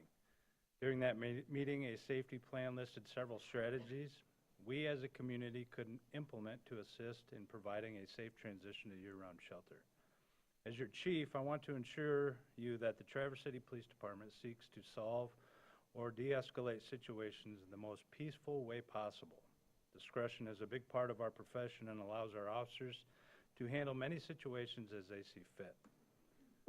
I have been before you to ask for ordinance changes, which were seen as uncompassionate at the time, yet we have not used those changes to unfairly apply the law, and in fact have rarely enforced the change. The safety plan was comprised to address concerns of community members and is an attempt to ensure all are safe within our community. Our department has done a lot with homelessness. We have a dedicated community policing officer, Officer Krista Fryzinski, who is in the Pines probably every day she works, knows a majority, if not all, the individuals that reside back there, and has built trust with many of them, and has the best interest at heart. We have also hired 2 social workers, Jen Holm, who spoke earlier, and Brad Neuter. Both are part of the quick response team who have partnered with 50 community service providers to provide the best services we can to the individuals struggling within our community. These ordinances are to address concerns of other community members as we transition to Safe Harbor. It is my responsibility as a police chief to ensure that everyone feels safe within our community. Just because you approve an ordinance does not mean that we have to enforce that at every occasion. And it does not mean because you live in the Pines or you live in a house that we are targeting you or that you are going to violate these ordinances. These ordinances will probably be enforced on select few that choose not to follow our ordinances or our laws. It is to change behavior and to ensure that all feel safe within our community. Thank you for that. Do we have questions from the commissioners? Go ahead, Commissioner Stanley. So I have a few questions, and I'll just go one at a time. But if other people wish to jump in, I recognize the hour is late. So and we did get some. I think we all on the commission received an email about the public consumption piece of this, and there was a question about. So would thinking about men's night, women's night downtown, where stores are giving away glasses of wine. And I'm understanding that you said that there is always discretion in how these ordinances are enforced. Would that technically be a violation of this ordinance? I would probably have to defer to the city attorney, but unless it's written within the ordinance, there are exceptions here having permission from the Liquor Control Commission and the city ordinance, or the city commission. Is that what that means? No, that wouldn't cover men's and women's night because those aren't, they don't have like a permit from the city, so to speak, or a liquor control commission that I'm aware of, for giving away alcohol. So that would be have the technically- effect of disallowing stores to give away alcohol during those events. And then my next question is about the prowling piece of this, and you went over this a bit in September, but could you refresh us on prowling versus trespassing, what the difference is, and how this would play out? So this would be something, that you would have to look at the definition of prowling, stealthily moving about one's property without permission, seeking to possibly, do harm or commit a crime without somebody's permission to be on that property would be the definition of prowling. Trespassing, being on somebody's property, walking around, doesn't necessarily, you're not really committing a crime at that time. You can be asked to leave, and if you leave, we can trespass you for future reference. And if you come back, then you are violating the trespass ordinance. Prowling would be taking that to addressing someone that's on somebody's property with most likely ill intention or, causing alarm or to that individual. And how is that determined? Well, it would be up to the officer at the time, the facts of the situation, the investigation, just like any other crime that is determined and based on an arrest of probable cause. If we have enough probable cause to determine that an arrest is warranted, we can make that arrest. If we don't, we still have the option of sending a report to the city attorney or in state law to the prosecuting attorney, and they can make that decision. So then, I know you use, you don't enter, for example, people's homes on the Pines without a warrant. Would this apply as well if someone within the Pines, for example, felt threatened, as you do treat that as their homes, and there were other issues going on? That would apply to anybody's home, or is it, or it would, residents, I guess I would say? So the Pines would be treated, we've gotten a search warrant to enter someone's tent. Right. Their property. I don't know that they would have property outside of their tent because it is a public park. Obviously, if somebody were to break into a tent, we could enforce other laws upon that. We're talking on somebody's private property, somebody's residence, where we have somebody that may be in the middle of the night walking through the backyard or just kind of lingering in the backyard, sitting there, frightening the people that reside there. Thank you. To go back to the consumption in public ordinance, I think that it's missing some things, needs some fleshing out, permitted exceptions for events. I think we still have 1 or 2 restaurants in town where you can bring your own bottle. You might want to cover that. That's something that's already allowed by Liquor Control Commission. Well, we do have this problem that you've acknowledged with the events in the downtown. So something has to be done so that those don't become illegal. That would be terrible. They already are illegal. The men's night and ladies' night? They would be under this ordinance because they're served in business right now, right? But people walk around, art walk, people are walking around. Correct me if I'm wrong, Chief, but you're allowed to consume within a property, but not on the street. I mean, men's night, people do consume I'm on the not, street. I'm not asking what people do illegally. I'm asking, that's where the law lies? The reason for the city ordinance would be to cover public property, the sidewalks, public parking lots, parking structures. The state law does not cover sidewalks. So technically, you could walk down the sidewalk with an open and tie. Okay. covers the roadway.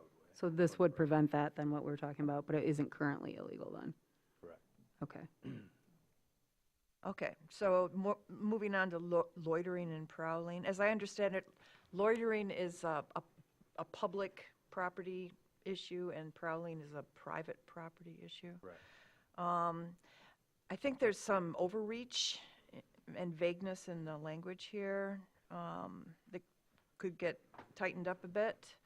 In the prowling, you know, knowingly prowl around premises is pretty broad, particularly if somebody's unaware even that they are on somebody's property. Express or implied consent is also kind of vague and open to interpretation. In the loitering ordinance, circumstances warranting alarm, again, it's pretty vague and open to interpretation, could be used in profiling. I think that these could be tightened up. To your point on the loitering, it does give 3 examples of what alarm would be. And the loitering does come with, you have to, you know, make contact and warn those individuals of their actions that they're committing that is violating the ordinance, and give them a chance to cooperate with that. And Right, but you know, you get a group of teenagers standing on a sidewalk waiting to get a ride, and they could end up getting into trouble that's unwarranted. it would depend on their actions, and it would depend on, you know, the investigation of the officer, just like any other complaint we run on. We investigate, we talk to the parties involved, we try to get all the information before we make a determination on the outcome of that complaint. Right, but I think that there are some ways to just tighten it up. Like in the first sentence of the loitering ordinance, no persons shall remain on a public street, sidewalk, or the premises of public building with no apparent lawful purpose I mean, it just kind of tightens it up and makes it less vague and less open to interpretation. I have other instances of how you could do that, but you know, I'm not a lawyer. I'm not. Nor am I. If it's the choice of the commission, I'll sit down with the city attorney and we can reevaluate those. And I would appreciate that. You know, prior to enforcement under this section, a police officer shall clearly identify themselves. You know, just stuff like that that would make it less vague. Go ahead, Commissioner Stanley. Well, and since we are bringing up the involvement of the city attorney, I'm hoping that you can provide, we've asked a couple of times about the status of the community court, because so my thinking is if these ordinances are passed and are enforced with just discretion, that will mean that there are some people who are arrested under these ordinances who do not have the financial capacity to pay fines. And so could you speak to what's currently going on with the community court? There was a presentation to the county commission. This board, and I'm just, you know this, but I'm just reminding the public, did commit funding for community court in partnership with the county. And we being myself and the judges and some of the other staff members from the court and so on, did present to the county commission on the proposal of community court. The county commissioners had some different questions about that, and so that is still within their process. It has not been approved yet. So I'm still hopeful. I hope the hope dies last. I don't know if that translates. That's a German saying. But I'm hopeful that the county will continue to consider that. And that's another tool that we can use, like our other sobriety court and so on, to assist folks who do end up within the legal system. And we are looking at a new county commission forming in just a couple weeks here. Commissioner Treadwell? Yes. echoing some of what my fellow commissioners have said, I see undue vagary in, frankly, all of these proposed ordinances. Yes, you can say that it will be up to the discretion, but I personally don't like having an undue degree of discretion in a written ordinance if it can, by the letter of the law, cover much more broad activity than is intended. Then sure, somebody could, if you did have a police officer that was in a bad mood or whatever, said, hey, you have violated the letter of the law to somebody on men's night. I am arresting you for that. They could contest it in court, and I'm not a lawyer. I don't want to say that a judge would rule one thing or another, but if a judge is looking, this is the letter of the law, the person violated the letter of the law, that's a valid arrest. So If what I'm, it comes down to consumption in public, for example, it's not just men's night and women's night, but there are, or I would say there is a large degree of consumption in public, and only a small subset of that is at all viewed as problematic by the general public. Whether it's people at the volleyball courts during Cherry Festival at the fireworks, or a parent handing out shots on Halloween. Both those happen. Both those go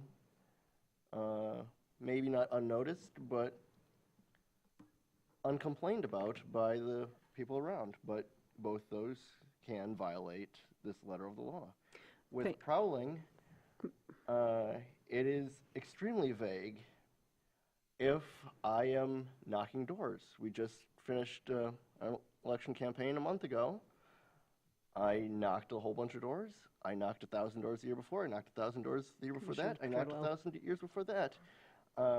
There are times when, as it gets close to election day, night comes really quick. But that evening time after 5 p.m. is when you have the highest contact rate. Commissioner Treadwell, can you bring it back to the point, yes. please? I'm talking about this ordinance. Right. So if I'm knocking on doors and somebody feels that I am prowling about the premises owned or leased by another without the express or implied consent of that person, say because I knock on one door, nobody answers, I see a side door and a back door that doesn't involve crossing a fence, I might try both those doors, which means that I am spending several minutes on that person's property, and that property owner might be wondering why I'm doing it. Well, I Well, would wonder yes. that. Yeah. So I but think sometimes that's what you need yes, to do. I would as find- well. I think that No. where we're at, I think and what I I've have had excuse me, Mr. successful Commissioner Treadwell. contacts knocking doors. Commissioner after Treadwell, dark. we're not talking about door knocking right now, though. We are talking about the definition of meets the letter of prowling. the law. And I am trying to get to the point of here, what we have had offered by our chief of police is, excuse me.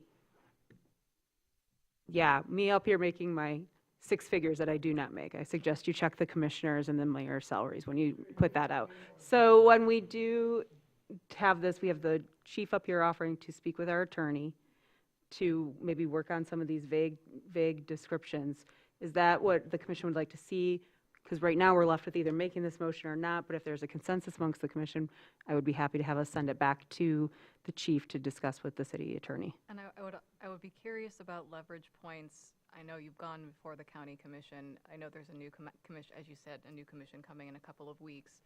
But to keep this at the front of their minds as they convene a new commission, that the need for the community court to be in place once again.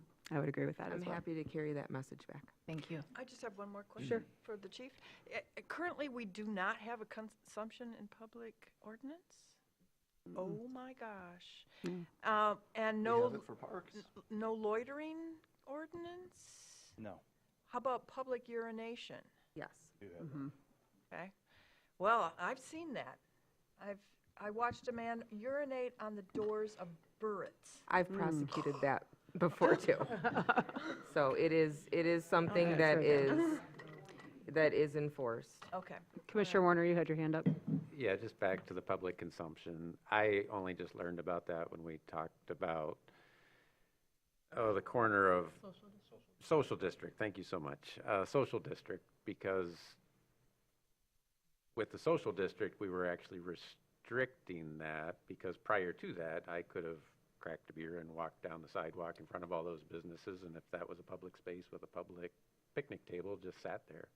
But now with the Social District, you can only do that with a beer purchased in one of the designated Mhm. places in the Social District. So there's a complex, messy thing going on.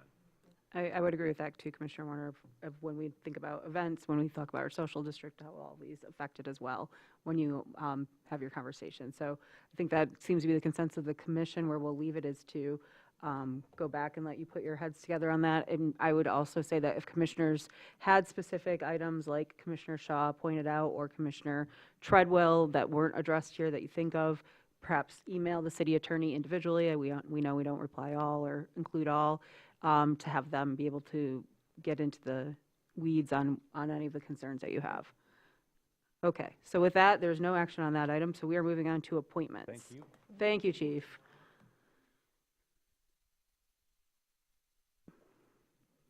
And sorry, my computer is loading, but the Brown Bridge Advisory Committee appointments, if someone wants to, go ahead, Commissioner Anderson. I'm happy to do that. I just Thank would you. like to correct the record that only Commissioner Treadwell and I were present for this, the appointment. Oh. So the recommendation, I move that Paul Maxbauer be reappointed to a 3-year term expiring October 4th, 2027. Barbara Winkler and Steve Westfall be appointed to a 3-year term expiring October 4th, 2027, seat previously held by Edward Slosky and Mark McKellar on the Brown Bridge Advisory Committee, as recommended by the ad hoc committee consisting of Commissioner Treadwell and Commissioner Anderson. Thank you very much. Second that. Thank you very much, Commissioner Shaw. Any further comments on this? Any public comment on this item?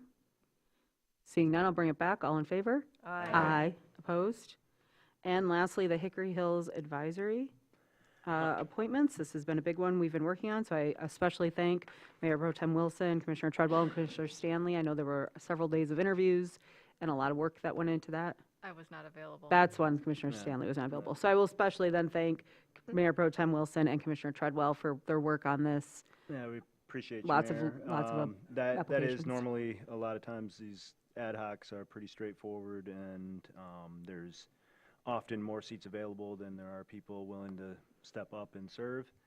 And in this instance, there was quite a few individuals interested in participating. One thing to note is that a certain number of seats had to be city residents, and so we kept that in mind when making selections. And the other thing that we tried to do our best of was keep a fair balance of all the uses of Hickory. So folks from the Frisbee golf community and the mountain biking and the cross-country skiing, hikers, and downhill were all represented. And so with that, the recommendation that we had was that Andrew Weir, Laura Ness, and Rodney Cavell, if I'm mispronouncing, be appointed to terms expiring June 30th, 2026. And Sarah Bajeris. Oh, thank you. Sarah Bajeris, Tanya Lewandowski, and Tim Polium be appointed to the terms expiring June 30, 2027. And John Pastrava. Yeah, thank you all. Jill Sill and Greg Argyle be appointed to the terms expiring June 30, 2028 on the Hickory Hills Advisory Committee, as recommended by the ad hoc committee consisting of Mayor Pro Tem Wilson, Commissioner Treadwell, and Commissioner Stanley. I'll support That is and what- say Oh, that. You do not. I wasn't. You were Okay, part sorry. of the You appointment. were still part of Oh, the, yes. yeah, you were still in the And ad I'm sorry, hoc. were you seconding that, Yes. Mitch? Thank you. And then just to note, we were not comfortable with, the ad hoc did not come up with those dates. There Right. had to be staggered dates since it's a new committee, and I'm not sure how you came to that. Was that by drawing sticks or? With respect to the staggering? Yeah. Yes. Kind of trial and error, too. Yeah. And all of the people who have the earliest expiration dates, there'll be nothing to stop them from reapplying either. So just Or putting the that out people there. that had previously applied and were not selected. Right, exactly. I will say that So- through the extensive interview process, one thing that really shone through is there's a whole lot of people that are very passionate about Hickory Hills as a Right. park, as a recreational opportunity, as a place that connects to both neighborhoods, to other public park ones that are not operated by the city, and can truly be enjoyed in all 4 seasons. Thank you. That's a really, really nice thing about us being able to do this, so thank you for sharing that. Any other comments on this motion? Any public comment on this motion?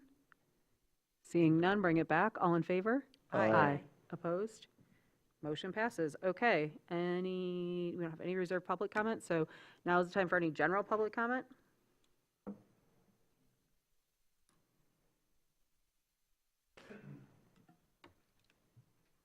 I'm still Andy Mark. I still live at 2875 East Railroad Avenue.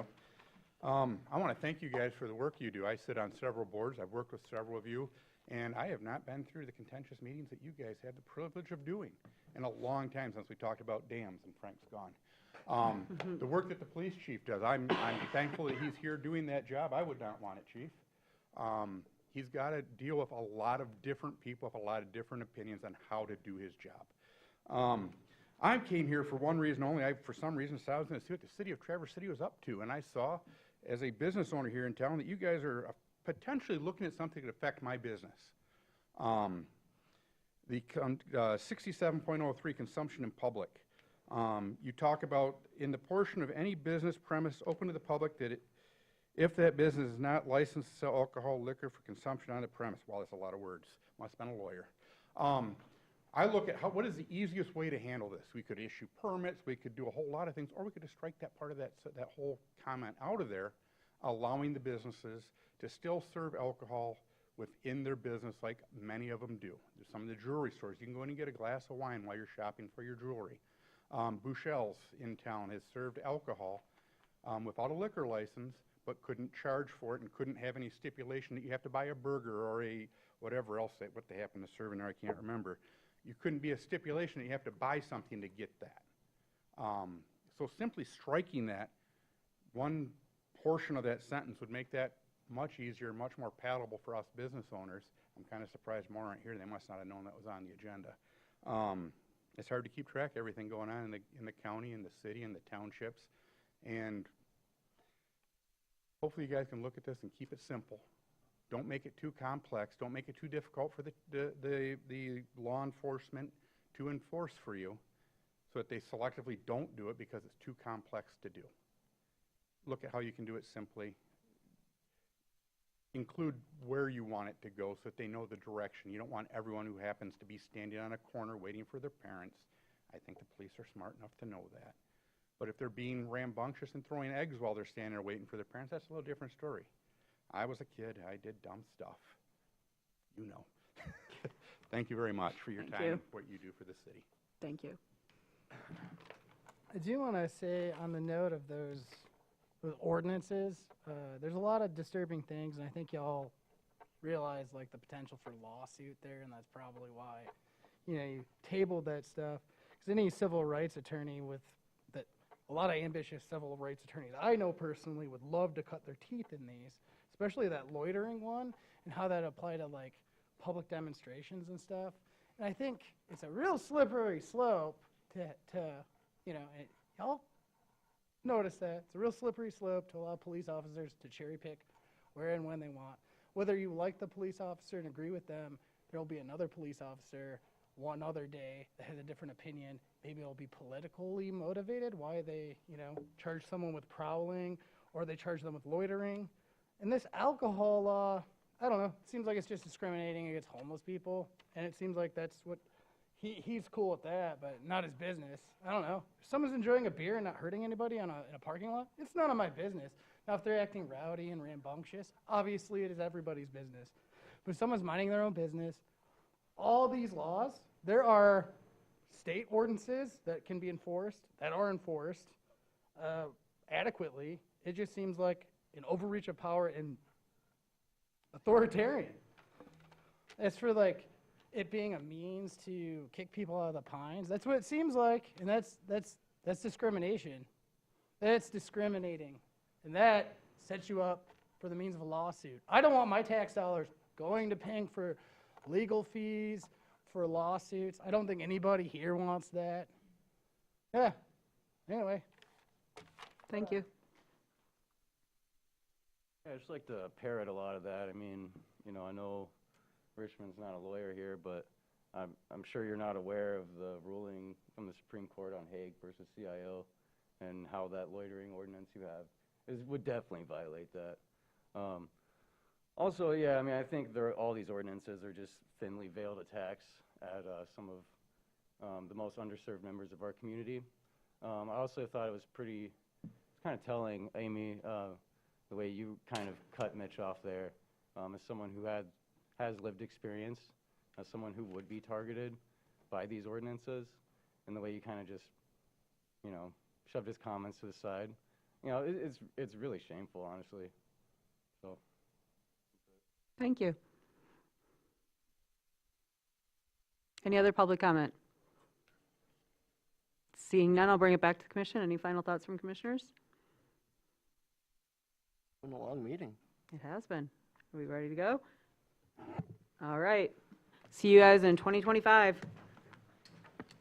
No emergency meetings? Hey, whoa. We did have to come back 1 year at Christmas. Because a motion was made illegally.